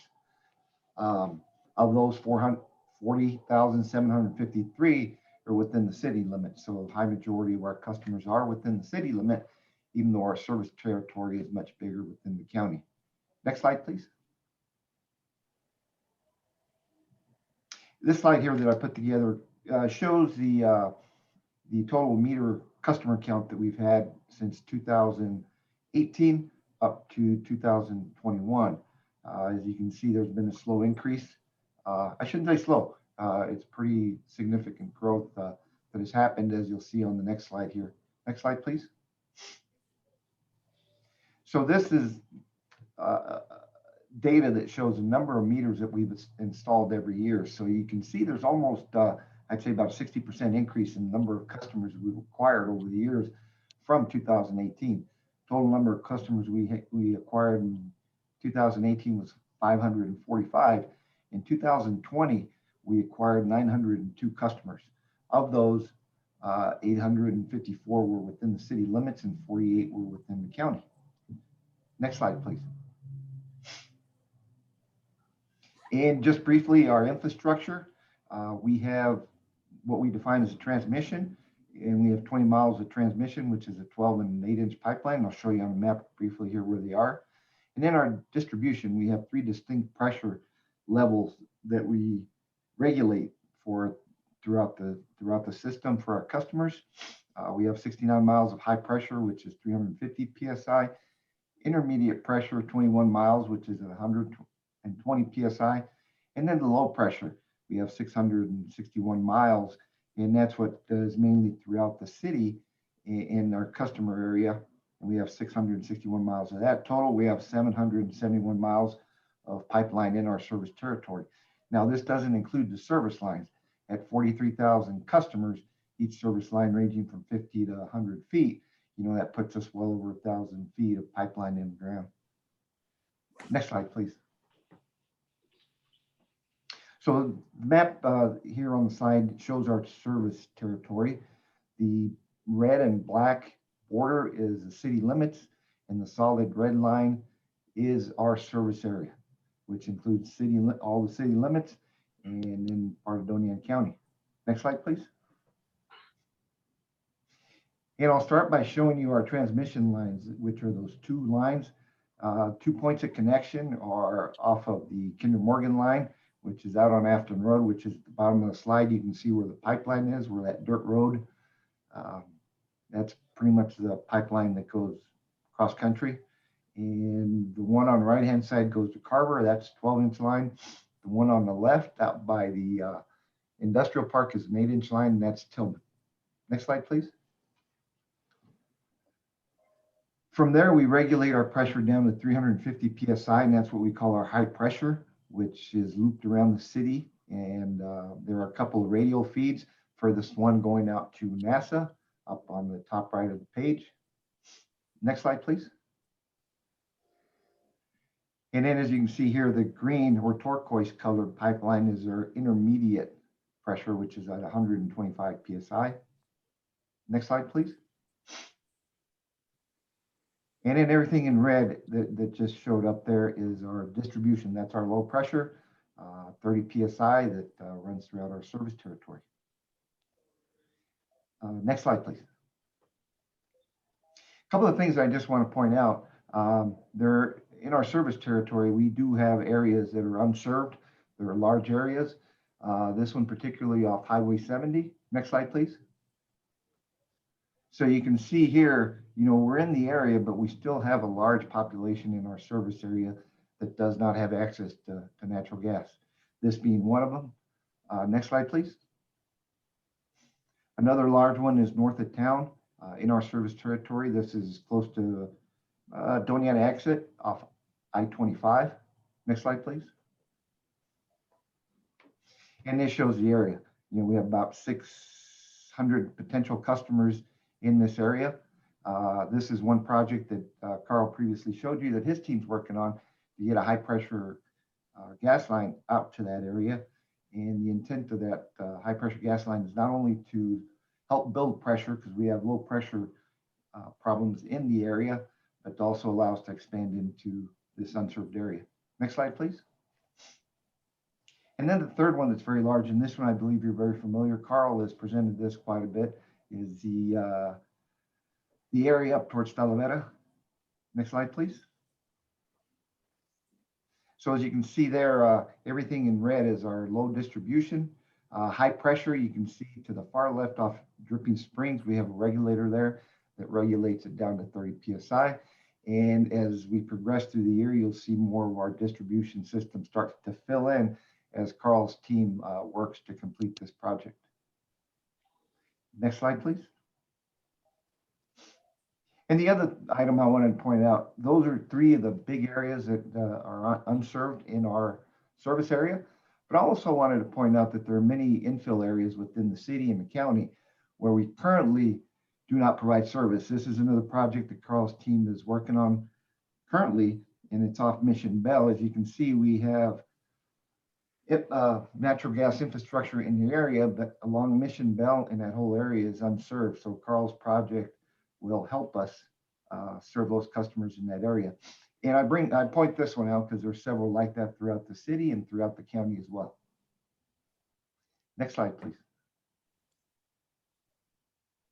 And with that, that concludes the information on our service territory and our infrastructure. I just wanted to briefly update you on the information Delilah provided last week on the, or last month at the utility board meeting on the energy transition and decarbonization update. We've had some action on some of these items. We did meet as a team and we added action 9 to our strategic plan. And we're still working with the name change to natural gas and energy line of business. And we also are adding a decarbonization environmental rate rider, and that currently is going on with our natural gas rates. And we're also working to develop the energy efficiency programs in support of the CFP strategies as well. And that concludes my presentation on the service area and the energy transition, and I'll stand for any questions.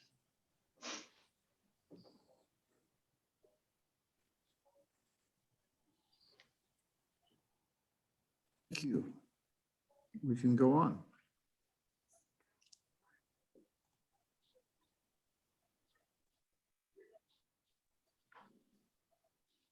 Good afternoon, Chairman, Commissioners. Walid Awisa, Senior Engineer at the LCU Technical Support Team.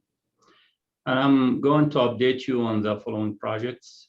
Perigan Way and Mission Bell Gas Extension Project number 20-21-064. Pre-1965 Foothills Landfill Excavation, Water Service Line and Patch Replacement Project number 19-20-094A. Next slide, please. For the Perigan Way and Mission Bell Gas Extension Project number 20-21-064, this map shows the limits of projects in the Perigan Way subdivision. Next slide, please. And this map shows the limits of projects in Mission Bell subdivision. Next slide, please. The contractor on this project is J29 Construction, and the contract cost $1,340,455.19. The contract time, 113 workdays. Project started on February 8, 2020, and the estimated completion date is July 19, 2021. The construction percent complete on this project is 5% and 0% on the payment.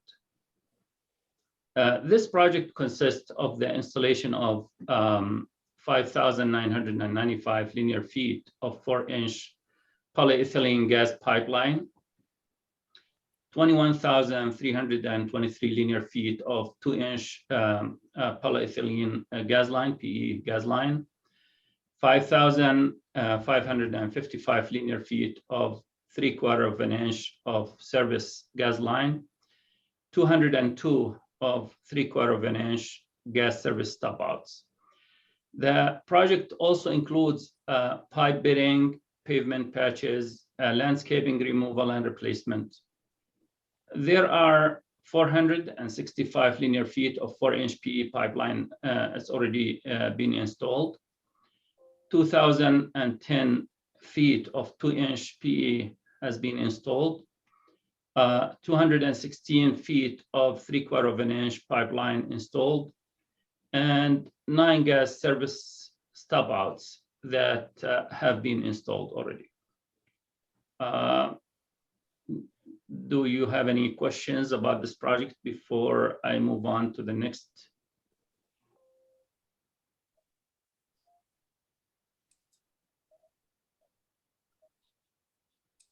Okay.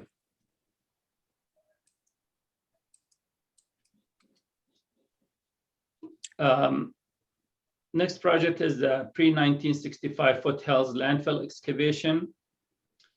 There are several contractors involved with this project, which they are 19-20-70 Wagner Equipment, who the LCU leased the equipment from. We have contract 19-20-57 Park Hill Smith and Cooper. This is the consultant on this project. Contract 19-20-58A Crosstown Construction and Trucking. This is the haulers of the waste. And contract 19-20-75 Kears Environmental. This is the asbestos contractor. The total combined contract cost $1,326,447, and the contract time 227 work days. Project started on March 18, 2020. Well, the scope of this project originally started with the intent to remove the waste from 3 waste areas at the landfill, which they were identified as waste areas 1, 2, and 3. Now, waste area, the waste were removed and hauled from waste areas number 2 and 3, as shown on the pictures provided here in this slide. But unfortunately, we did not proceed with the removal from area number 1 due to the project funds availability. The reason for this is that the volume of waste was underestimated by the LCU geotechnical consultant, where it has been discovered during the removal of the waste that the volume was approximately double of what was estimated by the consultant and what was budgeted based on. The LCU director, Ms. Walsh, is currently working on getting approvals from the city's managers to approve the extra funds needed to continue with the removal of waste from waste area number 1. So waste area number 2 and 3, they have been completed as of February 26, 2021, pending making final payments to the consultant, PSC. Contract is still open as the LCU needs their services to assist with the NMED regulatory approvals. And this won't happen until we remove the waste from waste area number 1, so the whole project total. The percent on payment completed on this project is currently at 74%. Also, I wanted to inform you that the LCU is currently working on procuring a contract with the company of for the removal and for picking up blown debris that left over from the removal and the hauling of the waste, and for also hydromulching areas 1 and 2 that are shown in these pictures, for the purposes of dust control, erosion stabilization, and also to make it looks green. The regulatory approvals of the project is not expected until the completion of all 3 waste areas. The total waste hauled from waste area number 2 and 3 was approximately 29,113 tons. Do you have any questions about this project? Next slide, please. I want to show the schedule. Yeah, this slide shows the schedule of the project that identifies preparing filing documentation and acceptance letter to NMED as not completed and until waste area number 1, excuse me, until waste area number 1 is completed. And I will stand for any questions for this project if you have before I move on to the next one. Okay, hearing none, thank you. Yes, sir. Next slide, please. Next project is the water service line and patch replacement project number 19-20-094A. The contractor, Ferguson Construction Company, the contract cost $360,082.44. The contract time 120 working days. Project started November 2nd, 2020, and the estimated completion. This project is on schedule to be completed on April 28, 2021. Percent complete is 70% on the construction and 47% on payment. This project consists of 100 water service line and asphalt patches replacements at various locations throughout the city where leaks have been identified by city staff. There are currently 70 service lines have been repaired and replaced. The final list of 30 services were issued last week to complete the contracted 100 water service lines replacement. With this, I complete my projects updates presentation, and I will stand by for any questions that you may have. Hearing none, thank you. Thank you.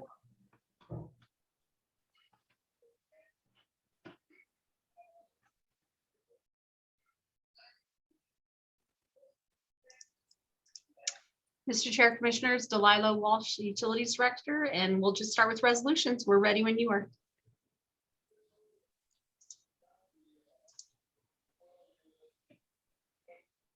Thank you.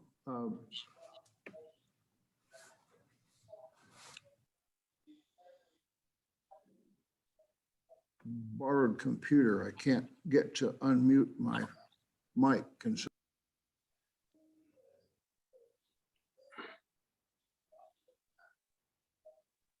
You're unmuted.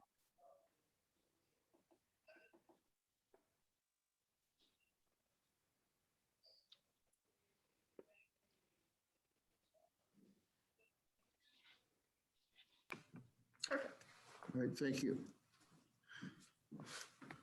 The first resolution is resolution approving a change order number 1 in the amount of $113,735 for project number 16-17-124C, Energy Savings Performance Contract Phase 2 Wastewater. Motion to approve. Commissioner Johnson, so moved. Thank you. And a second? Second, Bencomo. Thank you. Bencomo seconds. Discussion. Chairman, Commissioners, thank you. Carl Clark, Deputy Director, Environmental and Technical Support. This change order number 1 to the Energy Savings Performance Contract with Johnson Controls, the Phase 2 wastewater side. Basically, now that we're in that area, we looked at the supervisory control and data acquisition system in that area was looked at by Johnson Controls and Wolves and Corbin. Essentially, they took a report that we did several years ago with then CH2M Hill, looking at that area. Several years ago when we did it, the current PLCs weren't 25 years old, but it took us some time to get to this. And so those PLCs out there have aged since then. A lot of those PLCs, well, actually the list that I included in there, 1 through 11, we have issues getting parts. Some of them have obsolete parts. So if they go down, we would have a difficult time and may not even be able to find replacement parts for those systems. The current systems out there, they limit the operability and maintenance of the facility because of that. Another thing in regards to those PLCs that are aged out there, they lack standardization on the PLCs and functions. Each of those PLCs is programmed differently, which makes troubleshooting difficult. There's multiple programming languages. There's 5 different programming softwares on those. And then the hardware on those pieces of equipment, it changes rapidly in the industry. So they've been used well and are in need of replacement. I attached a few of the photos. You can see that there's a lot of work involved in replacement of those PLCs. You can see the equalization basin, the roughing filter, and the secondary sludge. It's going to be a task. That cost includes installation and all the wiring and transfer that needs to take place for those systems to be operable. So with that, I stand for any questions you may have.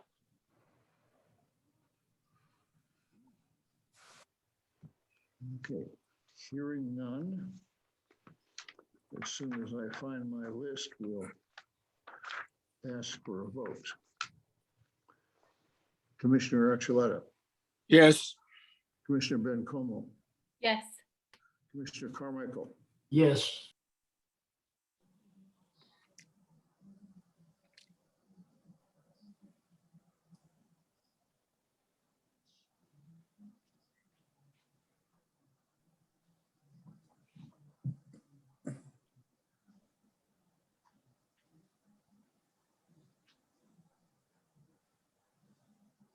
Uh-oh, we lost his vote.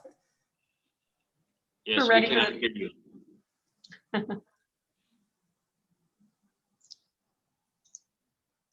think we're ready for the next slide. No, we're not done. We're we not didn't done. He's voting yet. Oh, I'm sorry. Yeah, they Yeah, haven't I finished think, voting. I think we lost Commissioner Little's voice. The chairman lost his connection.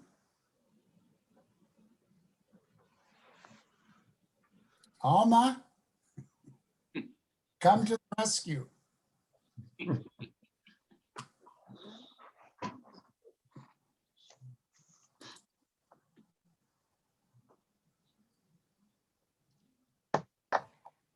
see if they can hear you. Okay, this is Commissioner Little. Can you hear me now? Yes. Yes. All right, continuing the roll call. Commissioner Hardy, Yes. Commissioner Johnson, Aye. Commissioner Sorg, Yes. and the chair, yes. Thank you. Thank you.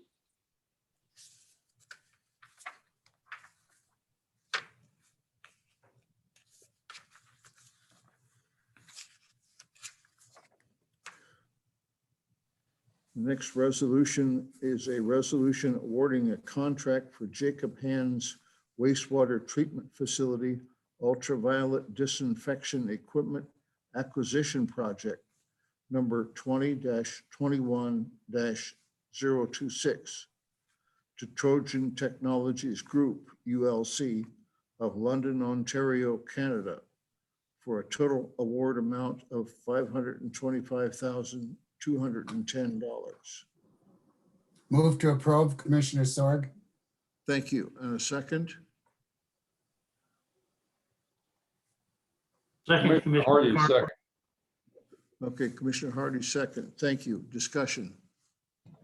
Thank you, Chairman, Commissioners. Carl Clark, Deputy Director, Environmental and Technical Support. Yes, the manufacturer is Trojan Technologies Group. The cost for the acquisition of this equipment is $525,210. Once we get the contract awarded to them, then we'll move forward. What will happen next in this next phase is that Trojan and Moles & Corbin, our consultant that's designing, will come together to collaborate for the final construction drawings. And then we will put that portion out to bid for the installation. And then you'll see us back at the board again for you all to approve awarding that construction contract so we can move forward with completion of this project. Basically, we're getting rid of the chlorine system and the dechlorination system with this new UV system, moving up into the modern technology. And then I just want to let you know that Trojan Technologies is the workhorse in the industry in the United States. And so this is a good system. We believe this would be a good system. Moles & Corbin believes the same. And so we want to move forward with this acquisition. I stand for any questions. Thank you. Hearing none. Chairman? Well, Commissioner Johnson, I had a couple of questions here. Go ahead. Do we run into any problem with Buy American since the only respondent was a foreign company, I have no idea what the city regulations are on that. Yes, thank you, Chairman, Commissioner Johnson. We don't have, I'm sorry, Carl Clark, Deputy Director, Environmental and Technical Support. The city has moved away from that sole Buy American portion, specifically because a lot of things are manufactured out of the country anymore. So we don't have a strict requirement to Buy American in regards to this aspect. And I don't think there's any American manufacturer of UV disinfection systems in the United States. Okay, I've got a couple other questions here. It sounds like that things like modifying the systems at Jacob Hand to change over to this new technology will be in a follow-on. So things like filtration and so forth that would be addressed in the follow-on. How about training? Yes, Chairman Commissioner Carl Clark, Deputy Director, Environmental and Technical Support. Yes, we'll specifically have some training. We're also trying to work with Trojan so that we can get some video type training. So whenever we have a new technician that comes in, they can do this video training and understand all the pieces and components of this system. But yes, training is a part of the package. In fact, Trojan will be down here doing the training specifically on their equipment. And But this is in the follow-on package. This not is in the what's- follow-on. Yeah, right now this is simply equipment acquisition, and then, like I said, they'll work together for a construction project that we'll put out to bid, and then that portion, once completed, this training will take place once completed with the construction side. Okay, thank you. You're welcome. Anything else? This is William Little. As far as the construction design and project, that will include any ancillary facilities for other steps like filtration in advance of getting into the UV light and such. Chairman, Commissioner Carl Clark, Deputy Director, Environmental Technical Support. That is correct. They'll handle all those, the filtration side and the requirements needed by this system during the construction site. And that's the reason for collaboration between Trojan and Moles and Corbin. Okay, thank you. Anyone else? Ready for a vote? Vice Chair Archuleta. Aye. Commissioner Bencomo. Yes. Commissioner Carmichael. Yes. Commissioner Hardy. Yes. Commissioner Johnson. Aye. Commissioner Sorg. Yes. And the chair, yes. Thank you.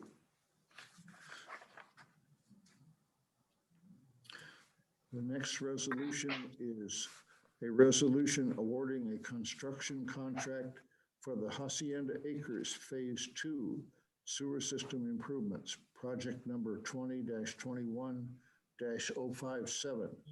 to Smith and Aguirre Construction Company, Inc. of Las Cruces, New Mexico, for a total contract award amount of $373,653.40. Move to Sorg approve. moves to approve. That was.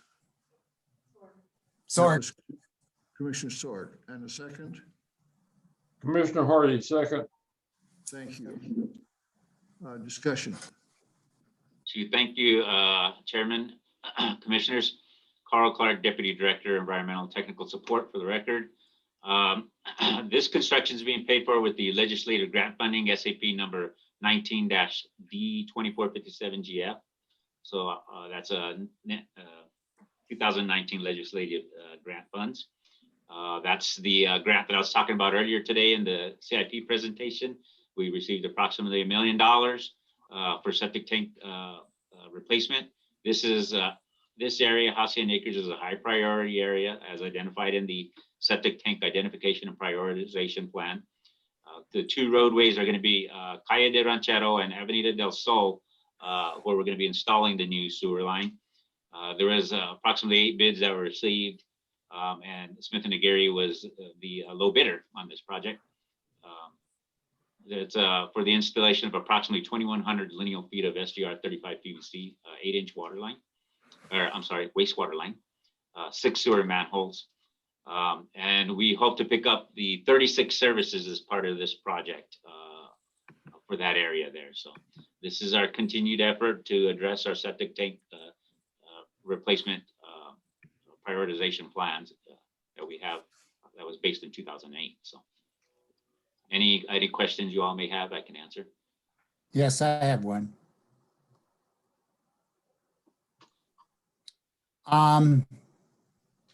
You're talking about just 2 streets here, right? Avenida del Sol and I almost can't reach it. Ranchero? Chairman, Commissioners, yes, Calle de Ranchero. Okay.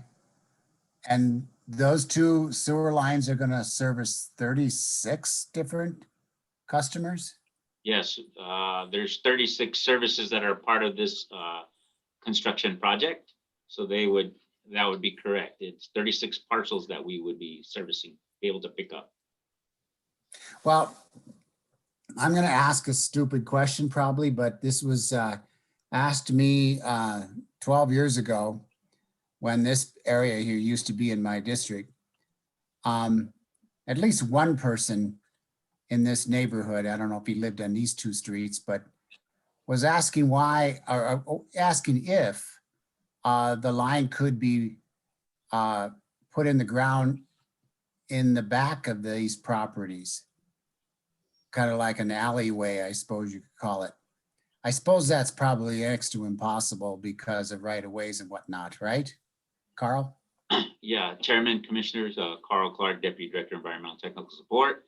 Commissioner Sword, you are correct. And it's problematic when we end up being the only utility in those alleyways because then people end up, they use those alleyways, they place stuff in there that, you know, we would have to be maintaining that alleyway, cleaning it all the time. And so we like to place our sewer in the roadway, in the center of the roadway. And sewer actually lasts for a very, very long time. It outlives the roadway probably twice over. And then when you go in and if it's rather deep, we may not even have enough width in that area to actually install it. You have to deal with overburden and then it becomes more expensive to try and truck out the material while you install a line, then truck the material back in and put it back on the ground.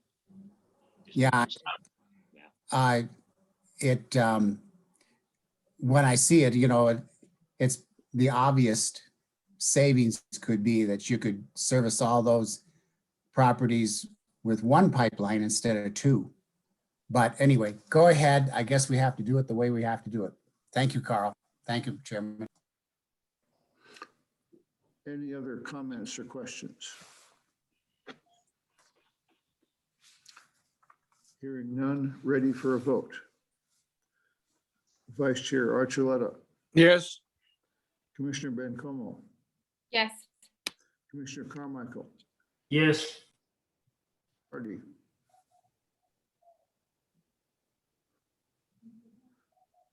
Have I lost my voice again? Yes, you did. No, we can hear you. I couldn't, but I vote yes. Thank you. Commissioner Hardy. Thank you. Commissioner Johnson. Aye. Commissioner Sword. Yes. And the chair, yes. Thank you. Councilor Flores is going to be pleased about this project. Excellent, yes. Okay.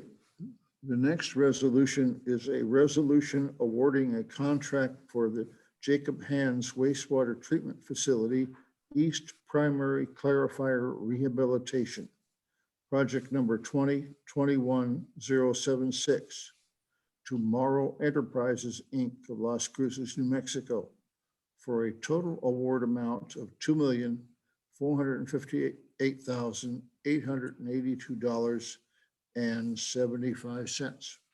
Move to approve. Move to approve, Sorg. Thank you. And a second?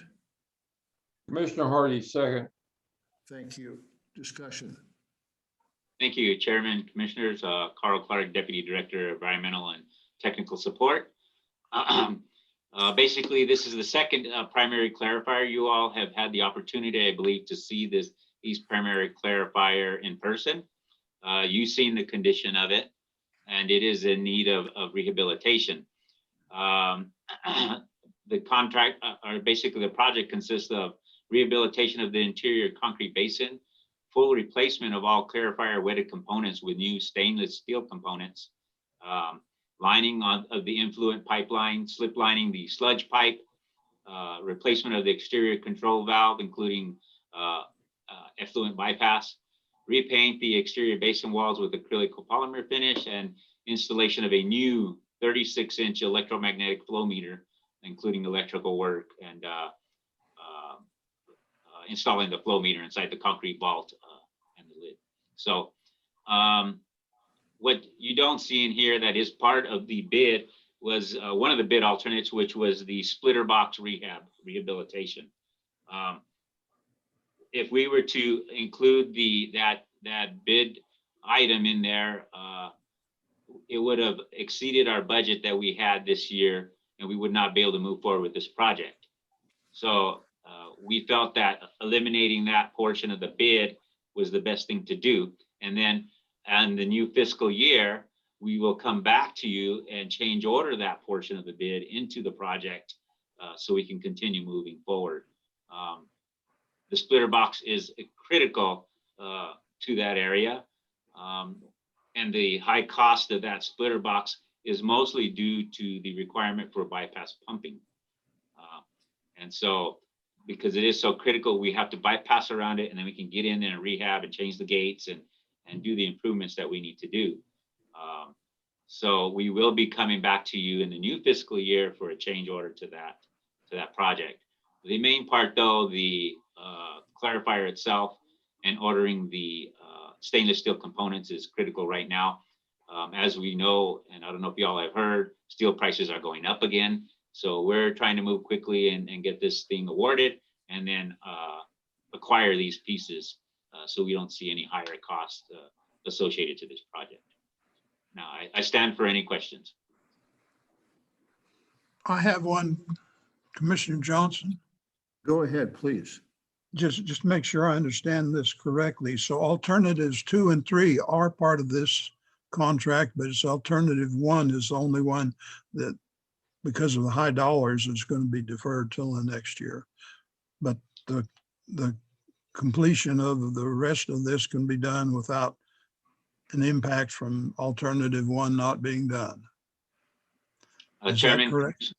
Yeah, Chairman, Commissioners, Carl Clark again. The only one that I believe could be possibly impacted is the electromagnetic flow meter, because it is a mag meter. It's a full pipe type meter. It could be impacted if we come back at a later date and you guys turn that portion down. And then what we would do is we would just eliminate that portion and just go with a strap-on ultrasonic again. Contractors do not get paid for work they do not do.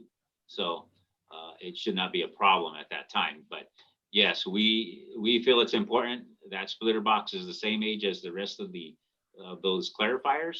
And so we would advocate to have that rehab done on that splitter box at that time when we present it. But you're exactly right, Commissioner Johnson. Okay, anything else? Ready for a vote? Vice Chair Archuleta. Aye. Commissioner Bencomo. Yes. Commissioner Carmichael. Yes. Commissioner Hardy. Yes. Commissioner Johnson. Aye. Commissioner Sorg. Yes. And the chair, yes. Thank you. Thank you. The next resolution is resolution authorizing Las Cruces Utilities staff to make revisions to the Las Cruces Utilities reclaimed water service schedule of the water tariff. Move to approve. So moved, Commissioner Johnson. Thank you. Or And this- seconds. Commissioner Sorg, seconds. Thank you. Discussion? Chairman, Commissioners, Jose Provencio, Business Services Deputy Director. Before you, Resolution 20-21-LCU 025 provides terms and conditions at the discretion of the director to provide incentives for the optimization of not only the production of reclaimed water resource, but also the consumption at the end users.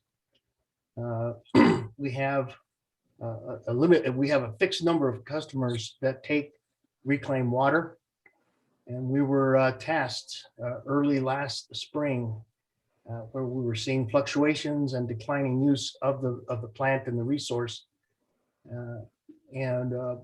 We were tasked by the former director to come up with a process or incentives to get the most out of this plant and the resource that it produces out to the customers to maximize their use, the use of reclaimed water. So the language that is being added to the tariff provides that formalizes the incentive approach that was implemented last year as the irrigation system approached. And after we've gone through about a year of tracking the consumption, this is struck a balance point both for production as well as getting and maximizing the use of the reclaimed water for our end use customers. I'll stand by for any questions you may have. Any questions? This is William Little. I have one.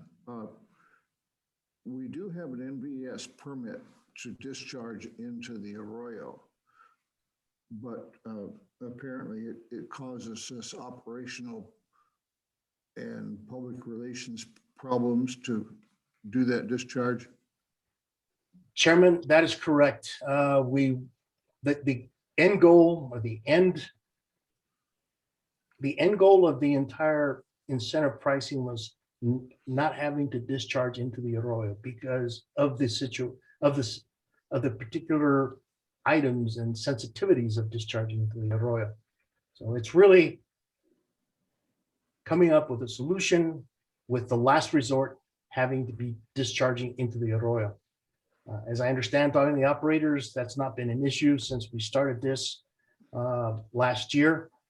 And we're getting the best use of this resource out to our customers. Okay, thank you. Any other comments? Commissioner Hardy, go ahead.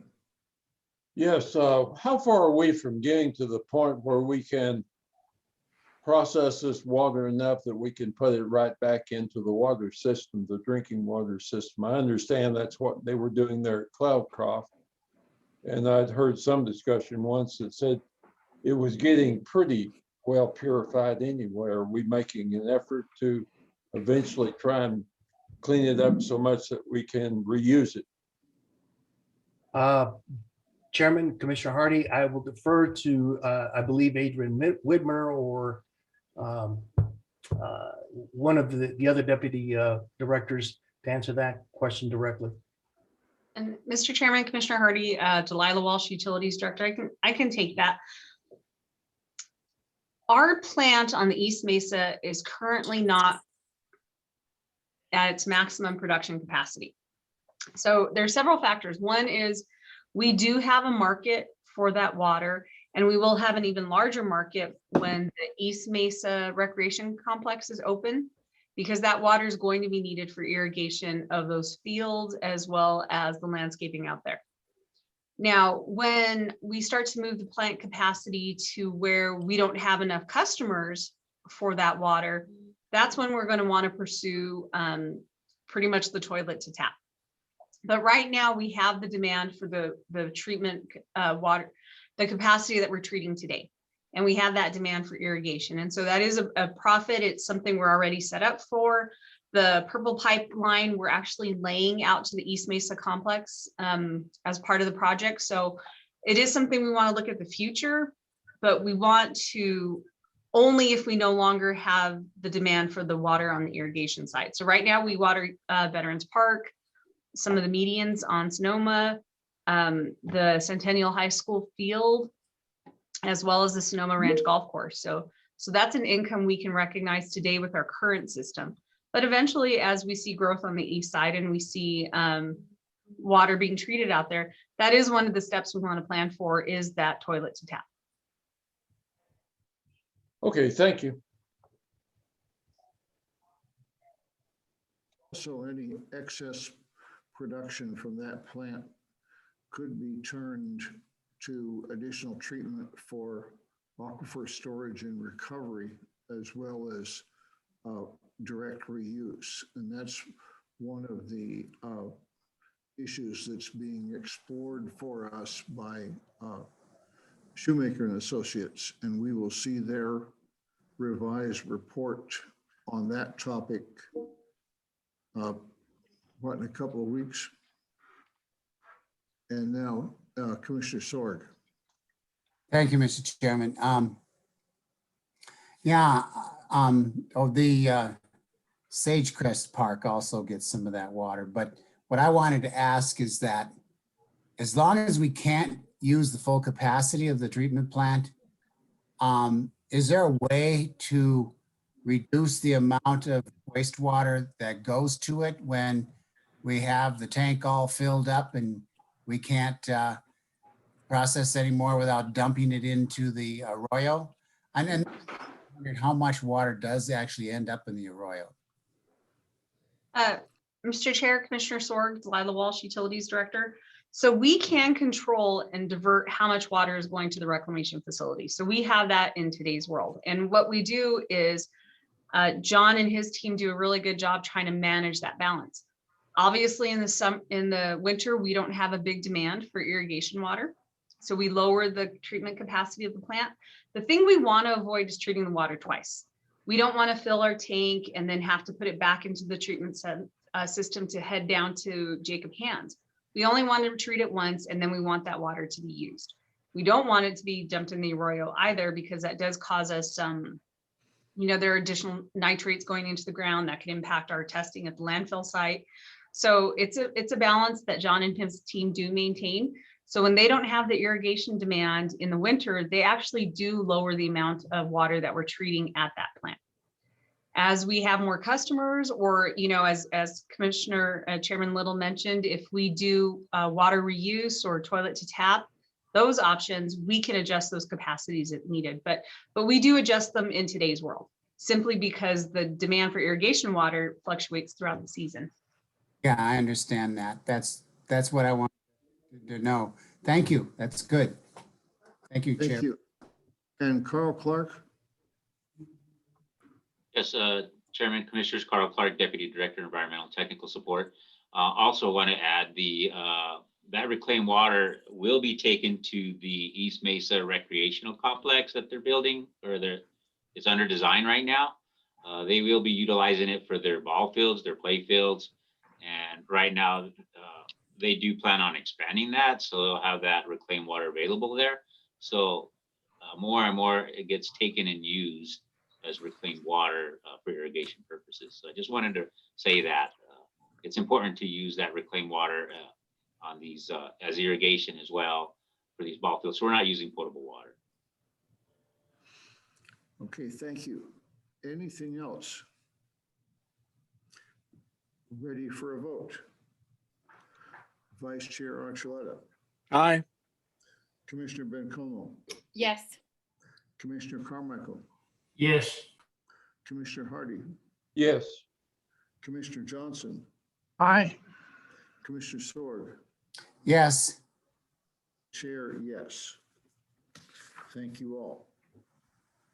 Next resolution is a resolution recommending to the Las Cruces City Council to authorize the write-off of uncollectible utility accounts receivable for fiscal year 2015 in the amount of $183,663.40.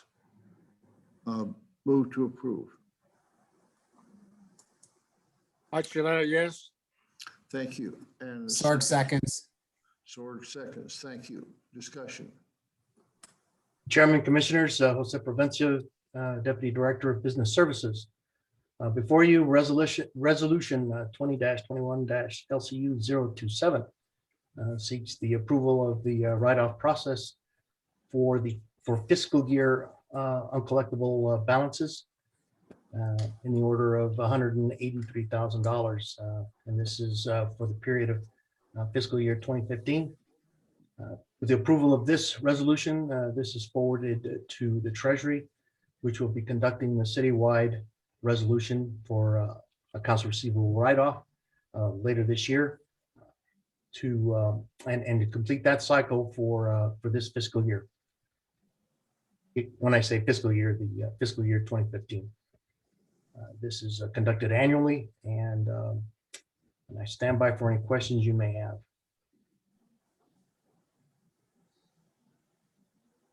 Mr. Johnson.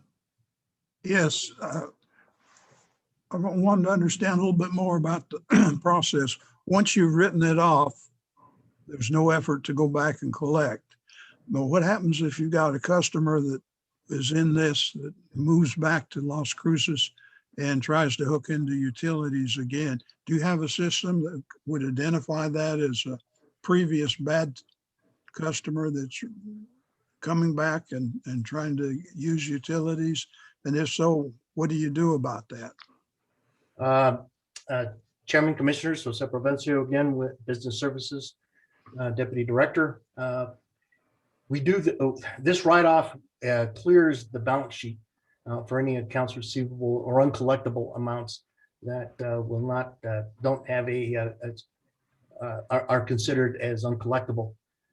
The process we have is that any customer that does come back and there is an unpaid balance, our billing and receivables staff have account history that goes back and is able to determine if there are unpaid balances. So a customer that a new customer, a customer that's moving from one end of the city to the other, we have the documentation and the uncollected amount that has to be settled before services are activated.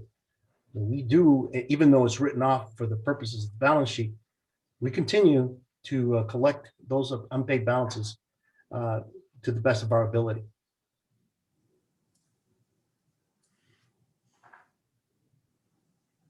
But if that customer refuses to pay the old balance, then what happens? Services, Chairman, Commissioner Johnson, services is not activated. Services are not activated. Okay, that's what I was hoping to hear. Yeah. There's no sense signing up a deadbeat. Okay, Mr. Hardy. I was just curious, is this mostly due to people that have moved away where you get into this problem? Chairman, Commissioner Hardy, it's a combination of factors.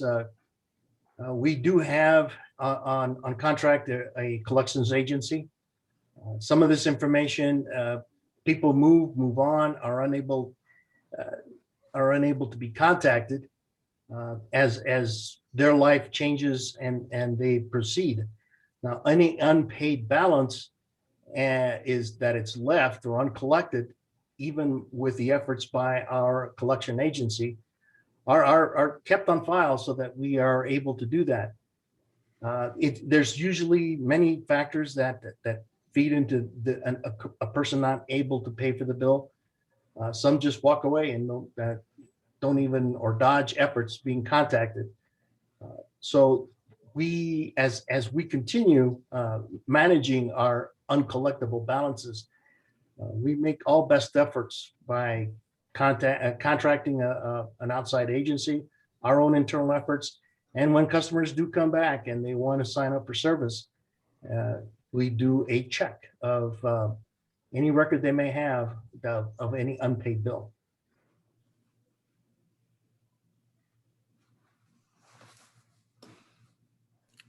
Anything else? This is William Little. You will notice that the uncollectible amounts have been steadily declining and really quite dramatically. And so this amount for us this year is really great. And as I understand it, the industry standard is considerably larger than this. Chairman, Commissioners, rightly so, the progress that is demonstrated on the percent utility billing column is indicative of the work that is put in by our accounts receivable staff and working together with the collection agency we have on contract. And it takes a bit of effort to manage and track some of this information. What also helps is where customers, before they go into this kind of a default, we try to help them before they get to this point. So there's a lot of factors that come into managing the uncollectible ratio at the point it is right now, or as it was in 2015. Dedicated staff conducting receivables management, having a contract at a collection agency, and before people get into a hole or get into a balance they can't pay, we have utility assistance programs that help those customers out. Okay, thank you. Anything else? Ready for a vote? Vice Chair Archuleta, Aye. Commissioner Bencomo,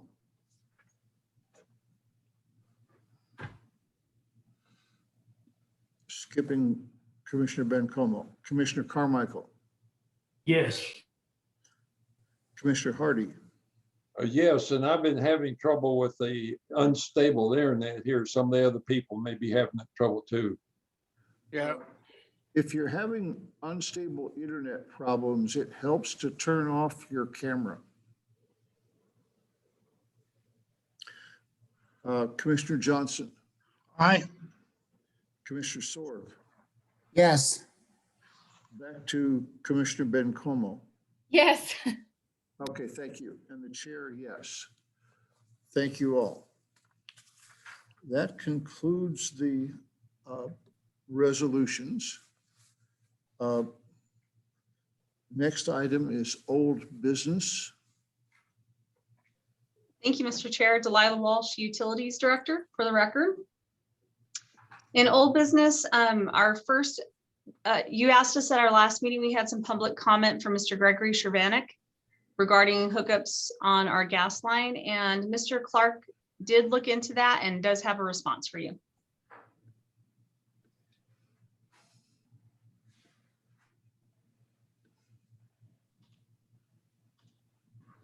Thank you, Chairman, Commissioners. Carl Clark, Deputy Director, Environmental Support. So in response to Mr. Shervanek's question, it was regarding right-of-way in these areas. We work with our consultant, Bohannon Houston, and they research the right-of-ways in those areas. Typically, our gas line is in public right-of-way, meaning Doñana County right-of-way. And then if it's not in Doñana County right-of-way, it's in dedicated right-of-way. That's part of the plat. It could be dedicated as a utility or roadway easement or strictly utility easement. And then there's also right-of-ways out there in that area that are shown in the plat as no man's land, but to be used for utilities and access. Nobody owns it. It's not part of the property parcels, and it's not dedicated to the county. So it's kind of an odd thing, but that's how it's in the plat. And so we take advantage of all those instances, and any place where we run into that, where there is a customer requesting gas service, but there is not a right-of-way, our consultant will be gathering utility easements for access to those properties. So that was the response given to Mr. Shervanek. Thank you, Carl. Again, Delilah Walsh, Utilities Director, for the record. Our next order of old business, I'd like to introduce Rhonda, who will be talking about our Water Conservation Plan Subcommittee update. Good afternoon, Mr. Chairman, Commissioners. Rhonda Diaz, Water Conservation Program Coordinator for the record. It's been quite a while since we've had a discussion on the update of the plan, but we are continuing as well as we can to get this finished.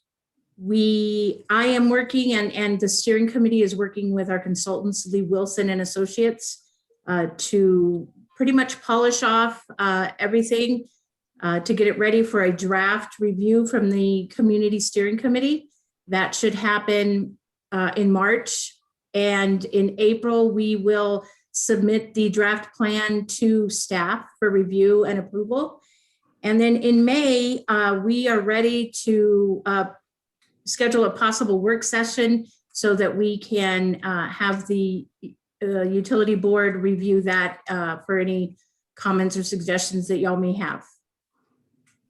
And I'll stand for any questions.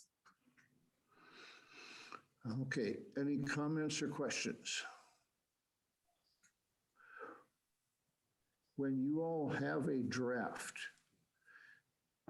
I would request that you share that draft with us in advance of any work session. We should be able to read and then that will telescope the proceedings. Mr. Chairman, that is the plan. Okay, and so sometime in May, we will see a draft. Correct. Okay, thank you. Any other comments or questions? Any other old business? Thank you. Yes, sir. Thank you, Rhonda. As you mentioned, we are looking at work sessions. I would like to adjust the schedule a little bit. Since we have our gas rate review going through the UCAG right now, we would like to schedule the gas rate review work session for April. That means we'll push the strategic business plan to a work session in May, and then the energy transition to a work session in June. So that gives us a good progression of making those adjustments to energy, to the strategic business plan, and then being ready for June. With this strategic business plan, again, it will likely be adding in the water conservation plan. So we'll definitely for April do the gas rate review, and then we'll have to measure how much material we're going to be presenting at work sessions in subsequent meetings.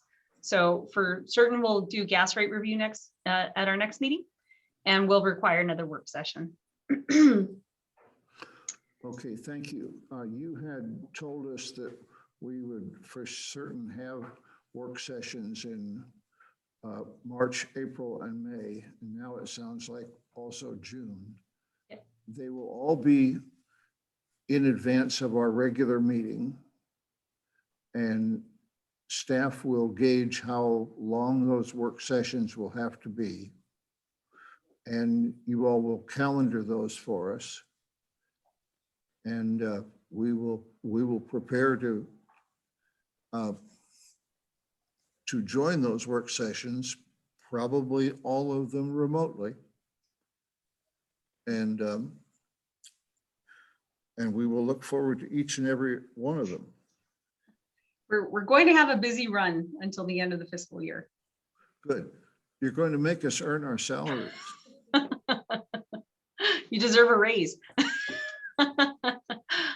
A percentage raise, I'm sure. Right, exactly. With that, Mr. Chair, we'll roll into new business, and I'll actually turn it over to Joe to talk a little bit more about the gas rate review and what we're doing with the UCAG, as well as what that calendaring is going to look like. Actually, I'll hand that off to Dominique. She's the lead point person in that project for the gas rate review.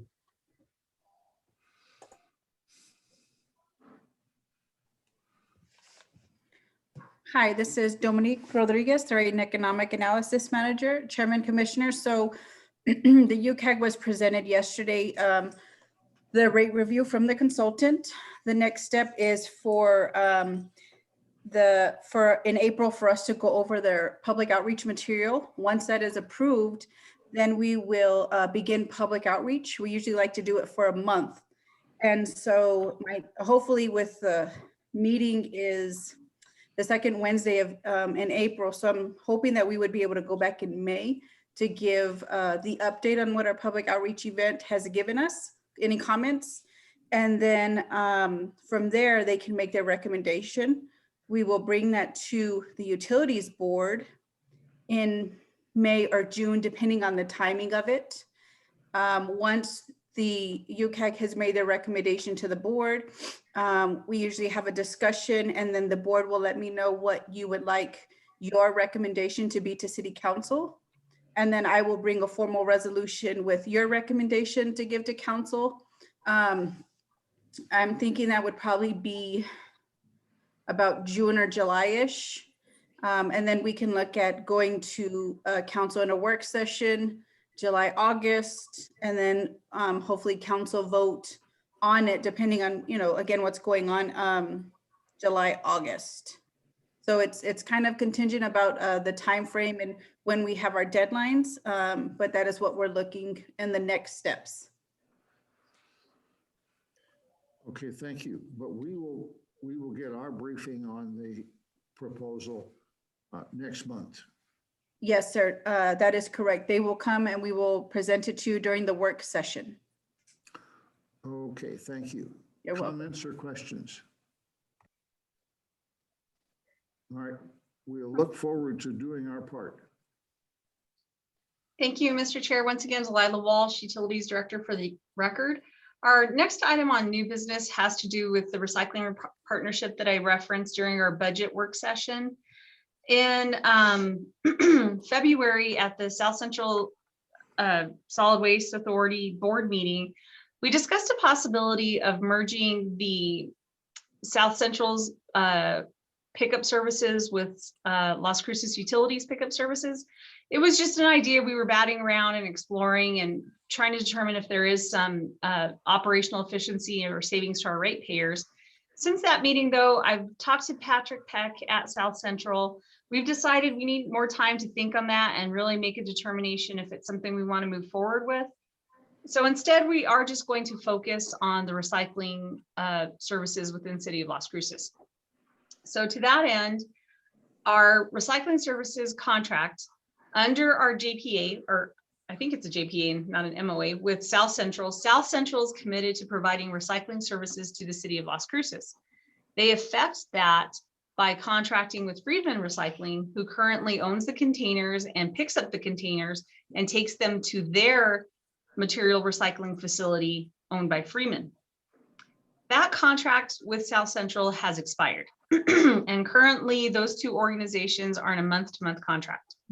What we may pursue is having the city of Las Cruces and South Central partner on purchasing our own containers, possibly doing our own recycling pickup, and then taking them either to an existing MRF or materials recycling facility, or even pursuing the construction of our own MRF within the city of Las Cruces, meaning that we are closing that loop and having that full recycle service happen simply at South Central with a partnership with the city. However, that is not something we can do today. As you know, as part of our solid waste rate review, we included a portion of that $2 rate increase to satisfy debt service to purchase those containers. That was something we approved well before we approved the final rates. And so that still exists. And we need to explore what the right purchase looks like. So what I mean by that is we initially intended to buy 38,000 containers for the city of Las Cruces. We were going to finance that. We were going to take out a loan. We were going to purchase them on behalf of South Central. We would collect that within our rates in order to satisfy that debt service. And then South Central would eventually pay us back. And we would be able to apply that to our customers. That didn't happen because under the city's capitalization policies, the life cycle of a recycling container did not justify debt. So what we may have to do is, instead of making truck purchases through our operational funds or those fund transfers that we talked about in the budget, perhaps we do those large purchases through debt service. Meaning rather than taking that $1 million to purchase trucks out of our operational transfers out, we do some loans to make those purchases. And then we take those operational funds and instead buy the containers since we're unable to finance them over a period of time. So I don't have an answer for you on that, but I did want to assure you that we're not going to pursue any changes to our relationship regarding solid waste services on the residential and commercial side, but we will continue to discuss possibilities and options to improve recycling services in the city of Las Cruces. I don't know what that looks like today. I don't know if we're going to buy the containers or if we're going to buy the trucks, or we held back 2 of our trucks from auction in order to give them to South Central. We may just do a full bid from South Central for those services. So that is something that we're going to be exploring over the next 3 months and have a solution and recommendations to the board moving forward. Okay, thank you. Comments or questions? Okay, this is William Little. Please be very cautious in your planning.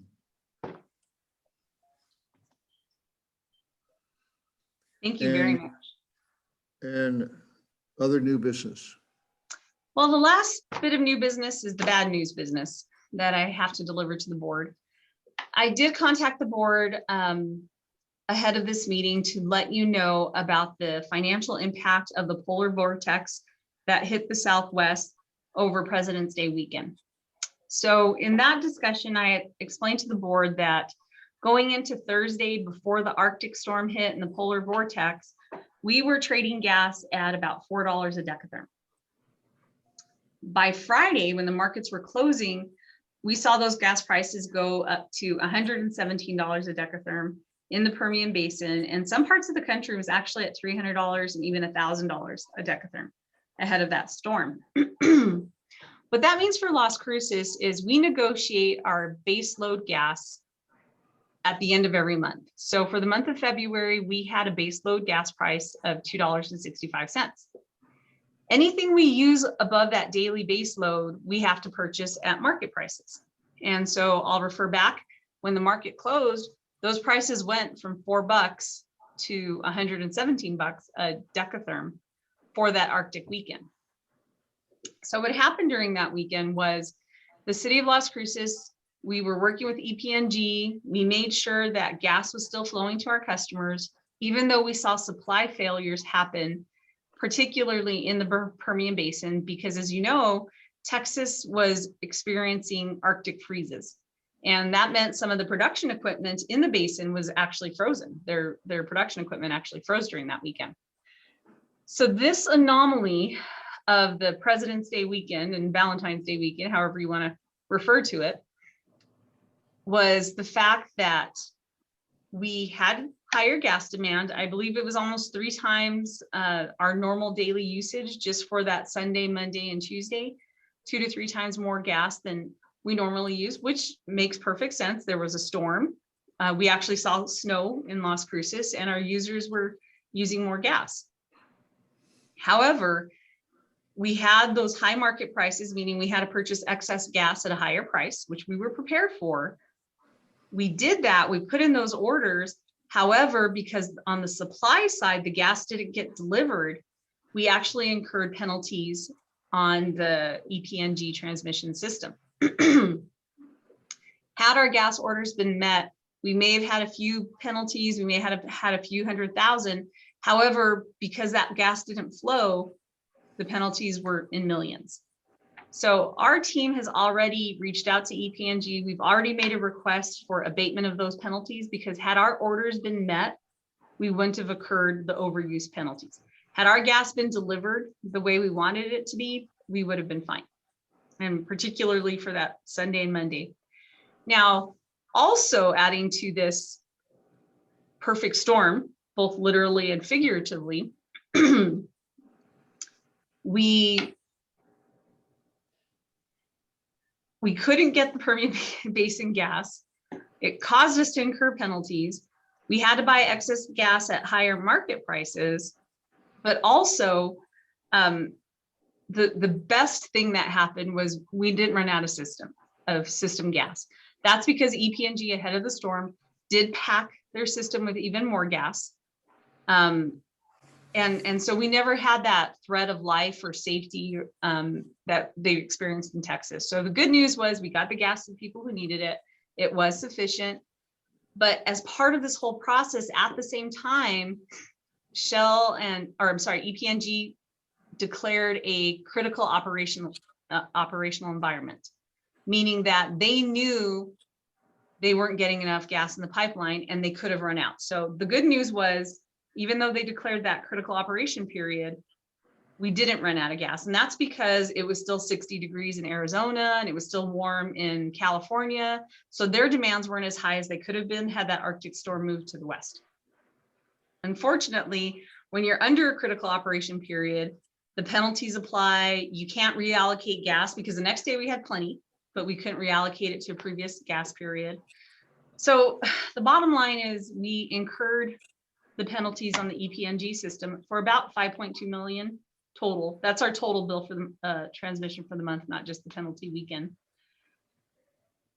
And we've already asked EPNG to consider abatement of those penalties. So they'll have to go through their processes. We haven't heard back on their decision. We anticipate it may take a while for them to get back to us on that.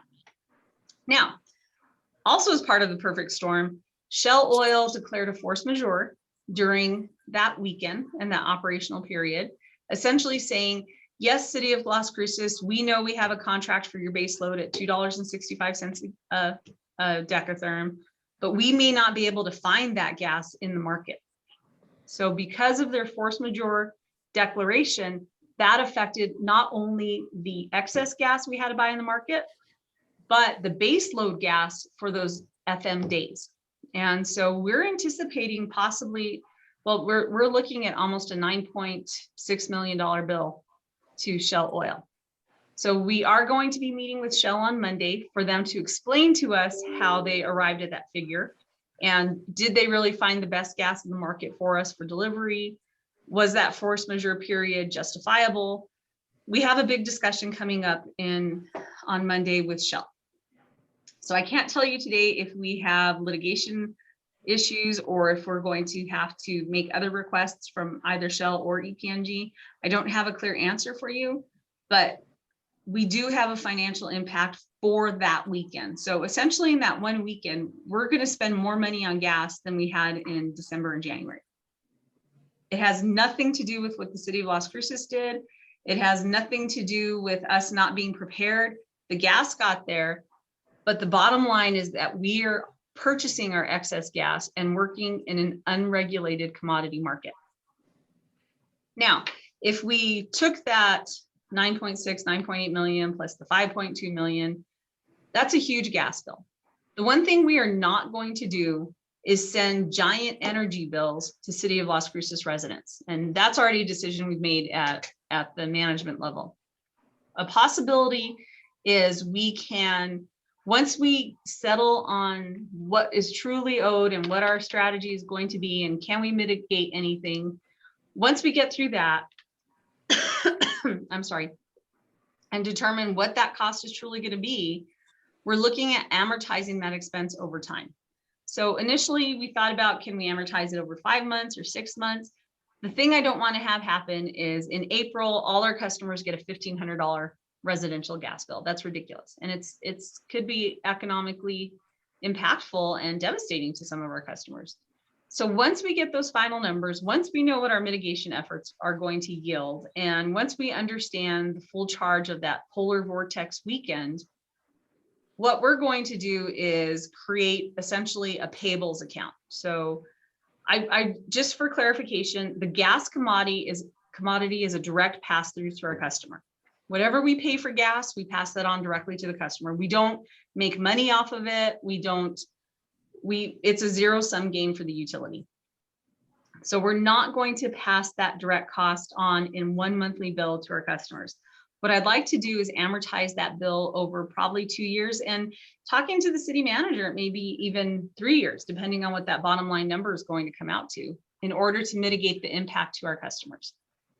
So I don't have 100% answer for you right now, unfortunately, because we're still going back and forth with our supplier and with our transmission line.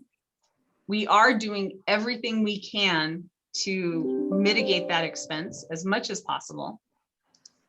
There are, we've actually submitted documentation, and thank you, Chairman Little, for pointing that out to us. Chairman Little noticed an article in the Albuquerque Journal wherein the Attorney General was asking for input from local utilities on how this situation impacted them and what they can do. I'm sure you've read Brazos Natural Gas out in Texas. They declared bankruptcy rather than billing their customers. And they're pretty much taking the company to bankruptcy. There are other gas companies in New Mexico. One of them had to call in every line of credit they had in order to be ready to pay their bill. And another spent their entire annual budget for the gas commodity just for that weekend. And so it's not a situation that's unique to Las Cruces. I was talking to our city attorney earlier today, and she mentioned she was hearing of some cities and states even forming possible class action lawsuits because of the market situation. I know the state of Kansas, their legislature was in session, and our attorney on the gas side, John Gregg with McCarter and English, he actually mentioned the state of Kansas opened up a full lending program for utilities in order to let them pay their bills without going bankrupt. And so the city of Las Cruces, we're fortunate in that we have a very strong utility financially, and we have a very financially strong city. So we're going to be able to pay that bill. We're going to do whatever we can to mitigate that bill as much as possible for our customers. And then we're going to work to spread this cost over time and recover it over time from as a gas commodity, and make sure that impact does not financially inhibit our residents. And so I don't have the final answers yet.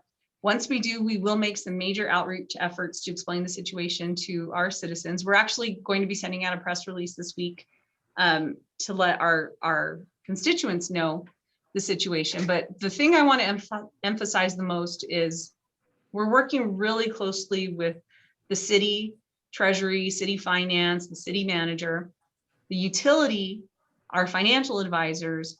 And our goal is, one, make sure our utility is healthy and that we meet the obligations associated with delivery of the system. But two, that we protect our citizens as much as possible. And we're going to make that effort in order to make sure Las Cruces are taken care of. I know that was a lot of information, but if you have questions, I can answer as well as I can. Okay, comments or questions? Commissioner Carmichael. After we get through all of those difficult decisions down the road, I assume we'll try to look back perhaps and see if there's some lessons learned out of this in terms of, I mean, I don't understand how we estimate our base load and those kind of things, but I would encourage us to, at the appropriate time, to see what we can learn from this. Thank you. Mr. Chair, Commissioner Carmichael, thank you very much for that. And we have plans to do an after action report and tabletop once we get through all this. So we can't, and it may be something by expanding contracts in the San Juan Basin. It may be, one thing we actually have been talking about is we talk about some of our high pressure line installations within the city, and Lucio's starting and his team are looking into, are there situations where we can do our own line packing ahead of these kind of winter events? You know, maybe we need to know how much gas can we store in a mile worth of high pressure line. You know, maybe we change operational procedures for the pressures when we're preparing for these storms. So those are definitely things that we're looking at now. Anyone else? Yeah, Mr. Chairman, it's Council. Go ahead.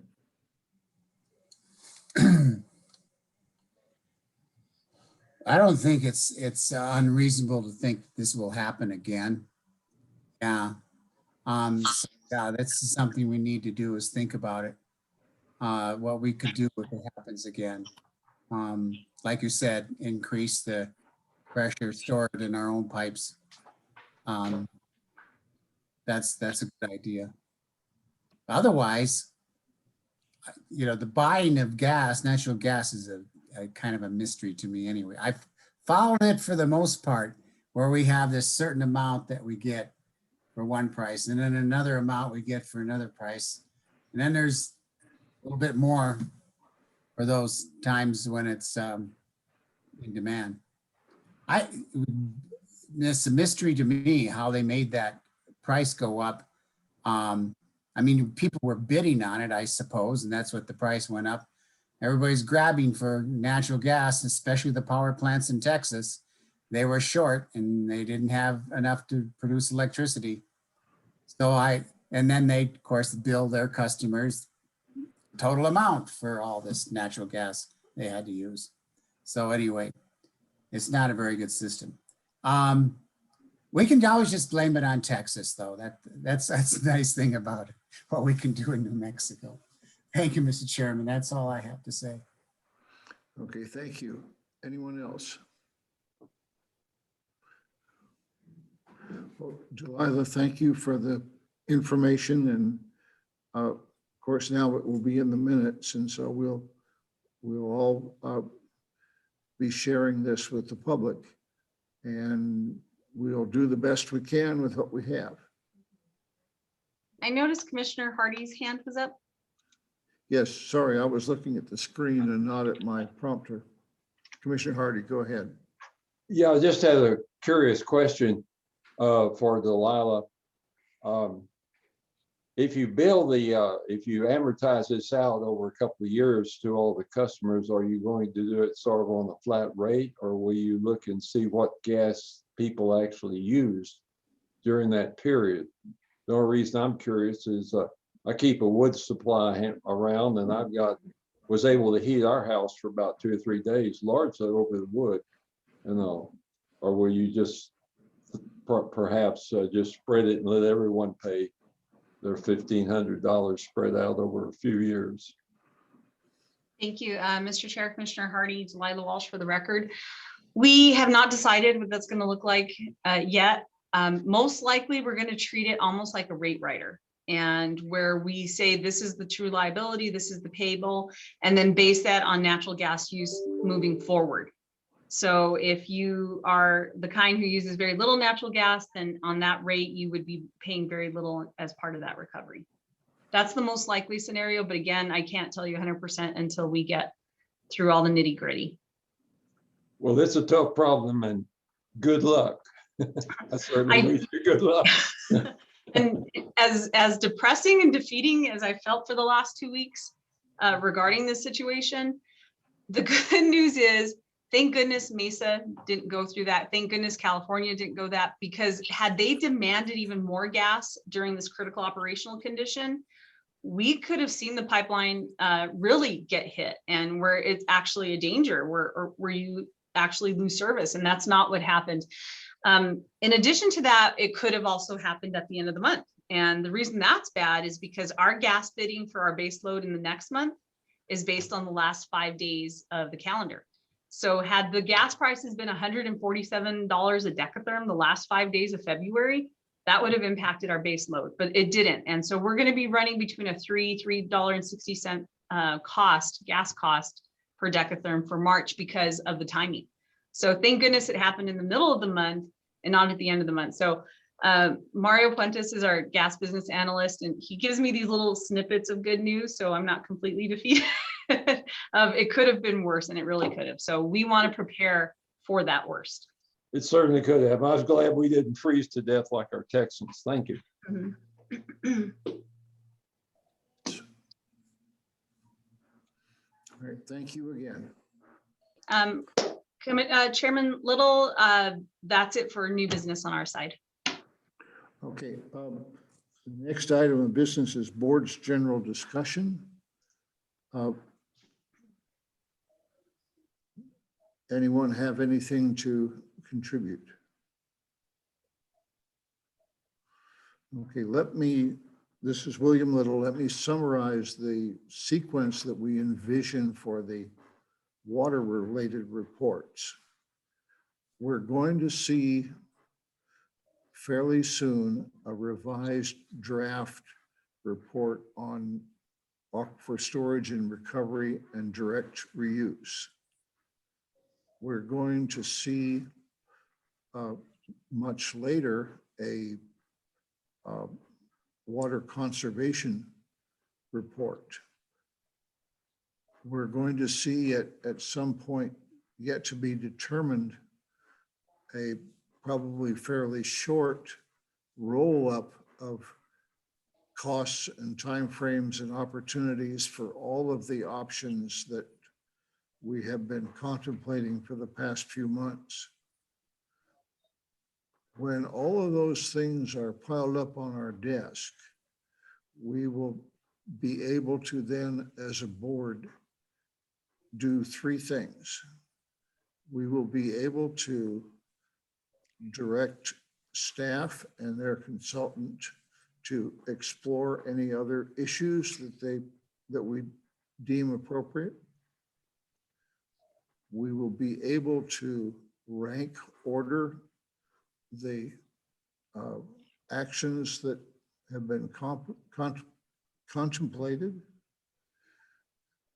And we will be able to direct that any of those actions get started. There will be mixed in with that somewhere an opportunity to revisit the demand curve in the 40-year water plan. And so I imagine that we will be receiving reports and assimilating reports until sometime mid-summer, at which time we will have a work session with all of the information in front of us and be able to thrash through what we know and what we want. Is that generally what you all think we're going to be doing? Again, I see nodded heads. So with I think that. that's correct, Mr. Chairman. Thank you. The only thing I would add, this is Commissioner Carmichael again.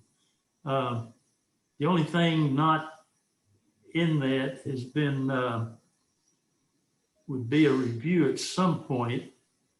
I don't know quite how to address that, but the issue of existing water rights and permits and how that plays into the action plan.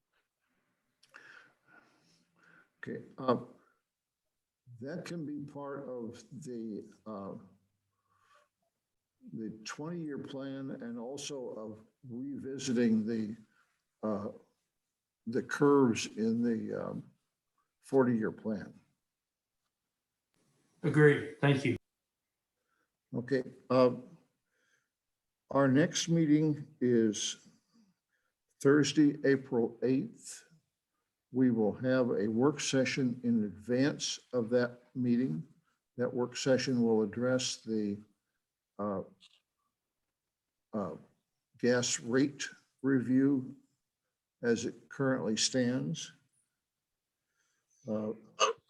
We will get that work session calendared soon. And is there anything else we need to talk about today? I will entertain a motion to adjourn. Move to. Okay, what, I guess Sork moved. A second? Johnson, second. Thank you. Those in favor say aye. Aye. Aye. Aye. Meeting is adjourned. Thank you all for your time and attention. Thank you. Thank you.